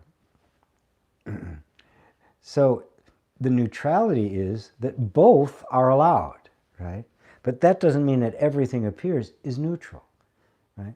Matter of fact, it can't be. The moment it appears, it's no longer neutral. It's a position. It means something. It has a relationship to something else. So it's one of the more dangerous ideas of Neo-Advaita to try to make every experience you have equal.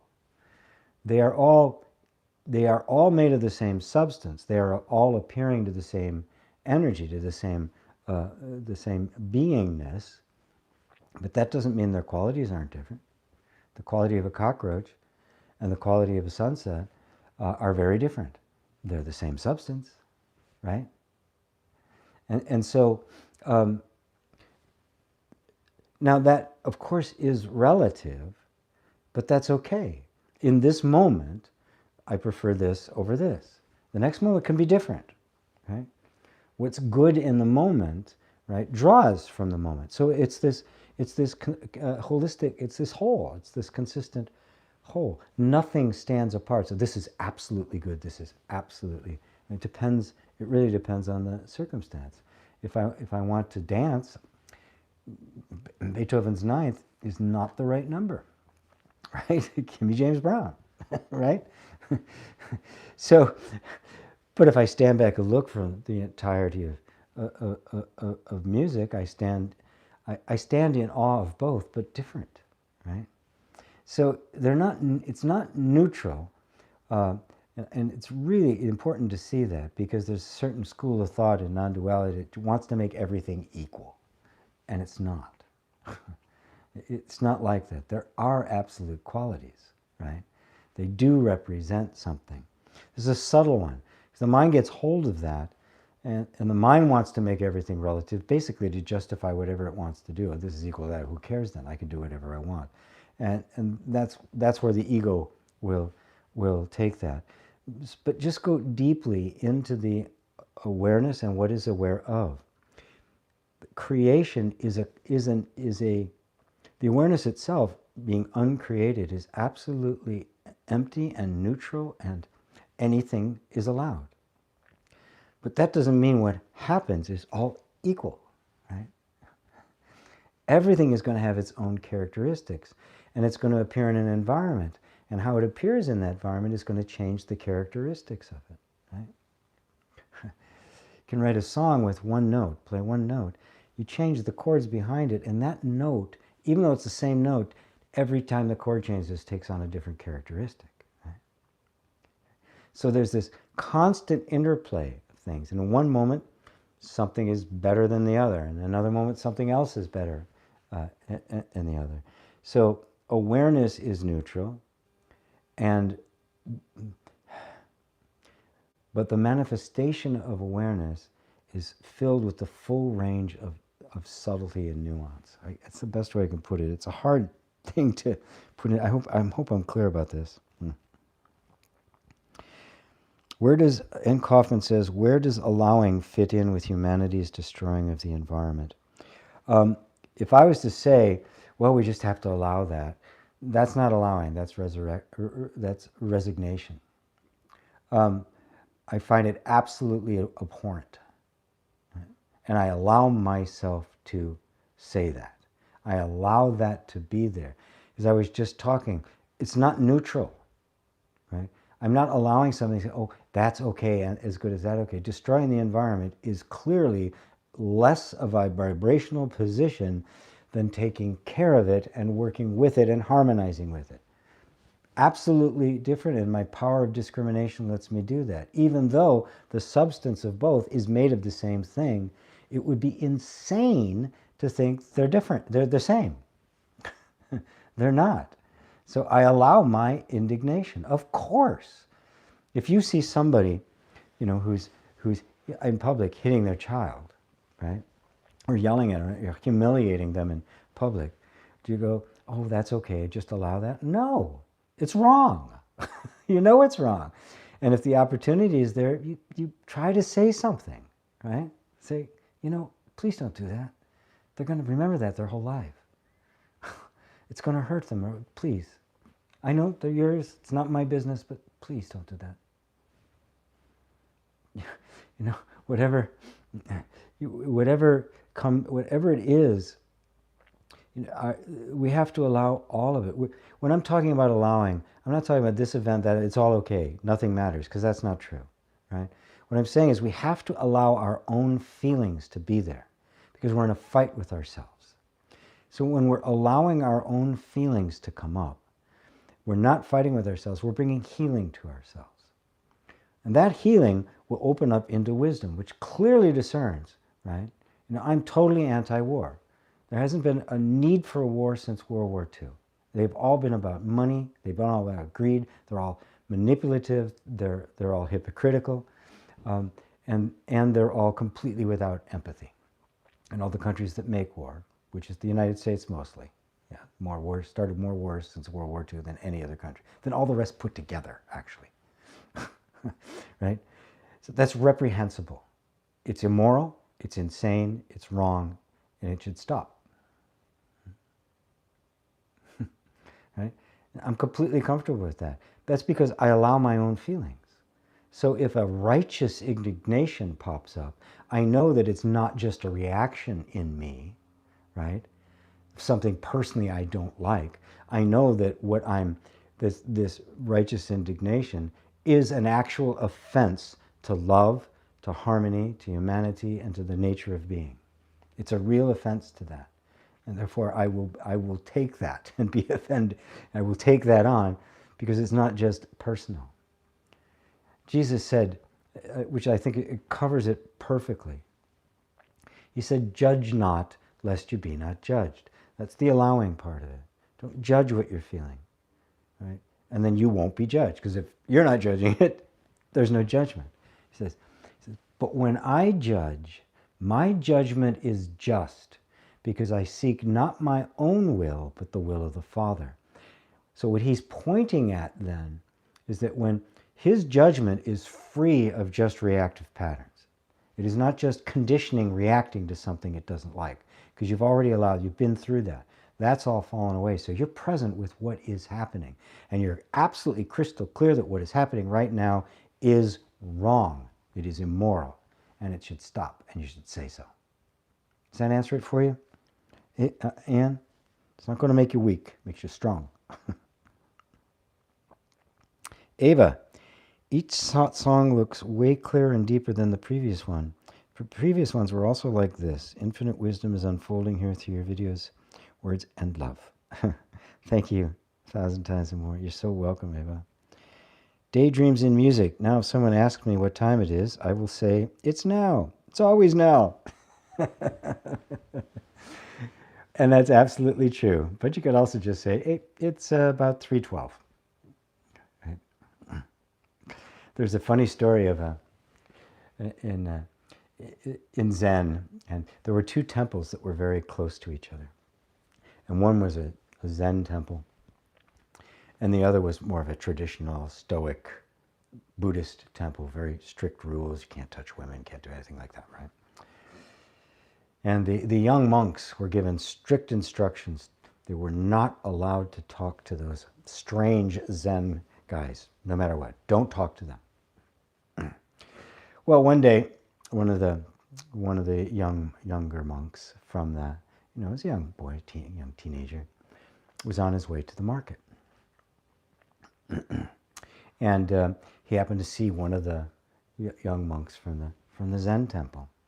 And, youngsters being youngsters, he just couldn't help it. And he says to him, "Hey, where are you going?" And the Zen monk responds, "I'm already there. It's always now. I'm not going anywhere. I never have. I didn't come from anywhere. I couldn't possibly go anywhere. Everything is now." Well, it freaked the more traditional guy out. "Oh yeah, okay," and he runs in. Well, he comes back and he tells his abbot, confesses his sin that he actually talked to him, and He says, okay. So the abbot says, we're going to get him. We should go out again tomorrow, and you keep going out until you see him again. And you ask him that question again. And when he answers you, this is what I want you to say. And he gave him this perfect response to his esoteric chatter. Well, the young monk, he practiced all night. He had it down, absolutely had the whole thing down. He was ready. He was ready.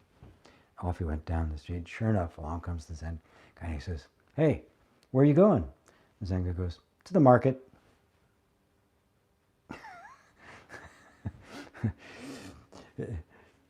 You can't prepare for life. It's got to be spontaneous.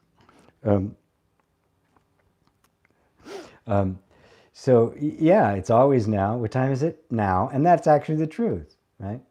But on a conventional level, in order for you and I to make sure we have coffee together at the right time, in timelessness, we invent time, and it's a useful tool. But the meaning takes place where? In timelessness. Where did he ask you what time it was? In the now. Where did you tell him? In the now. So, where are you going? To the market. Liza, thanks so much, GP. You're welcome. Malone, thanks, GP. You're welcome. William, good stuff. Appreciate you doing these talks. Can't ever get enough. Until it's enough, I guess. Yes, it's enough when it's enough. Dave Rose, I agree with your anti-war sentiments wholeheartedly, GP. Thank you. It's just human. It's reasonable being a human. It's insane. We all know that now. Thanks for, Ian says, thanks for clarifying righteous judgments as separate from allowing. Great, good. I didn't want to get those confused. All righty. Wow, time has flown. It is time to call it quits for today. So please do go to gpwalsh.com/create for my new workshop coming up called Your Amazing Powers of Creation, where I break down attention, belief, identification, and discrimination. And it isn't strictly a non-dual. Obviously, that's the underlying essence of it, but it's not like I'm going to be in Satsang talking about, the illusion of the separate self. It's a gentle way of bringing more and more people easier and easier into that place where it becomes clear that I am not my thoughts, I'm not my feelings, I'm not my sensations. I really am more of that. So by all means, register for that, and you'll get put on the mailing list. And on that page where you register are all of the videos. So if you want to watch those videos, they'll all be there as I drip them out. And actually, when I'm done with this, I have to make another one because I didn't finish the one for tomorrow yet. So that's it. That's it for today. Thank you all for being here. Thank you for your ongoing support. Thank you for liking and sharing. Thank you for telling others about it. And I'll be here again next week. Till then, namaste.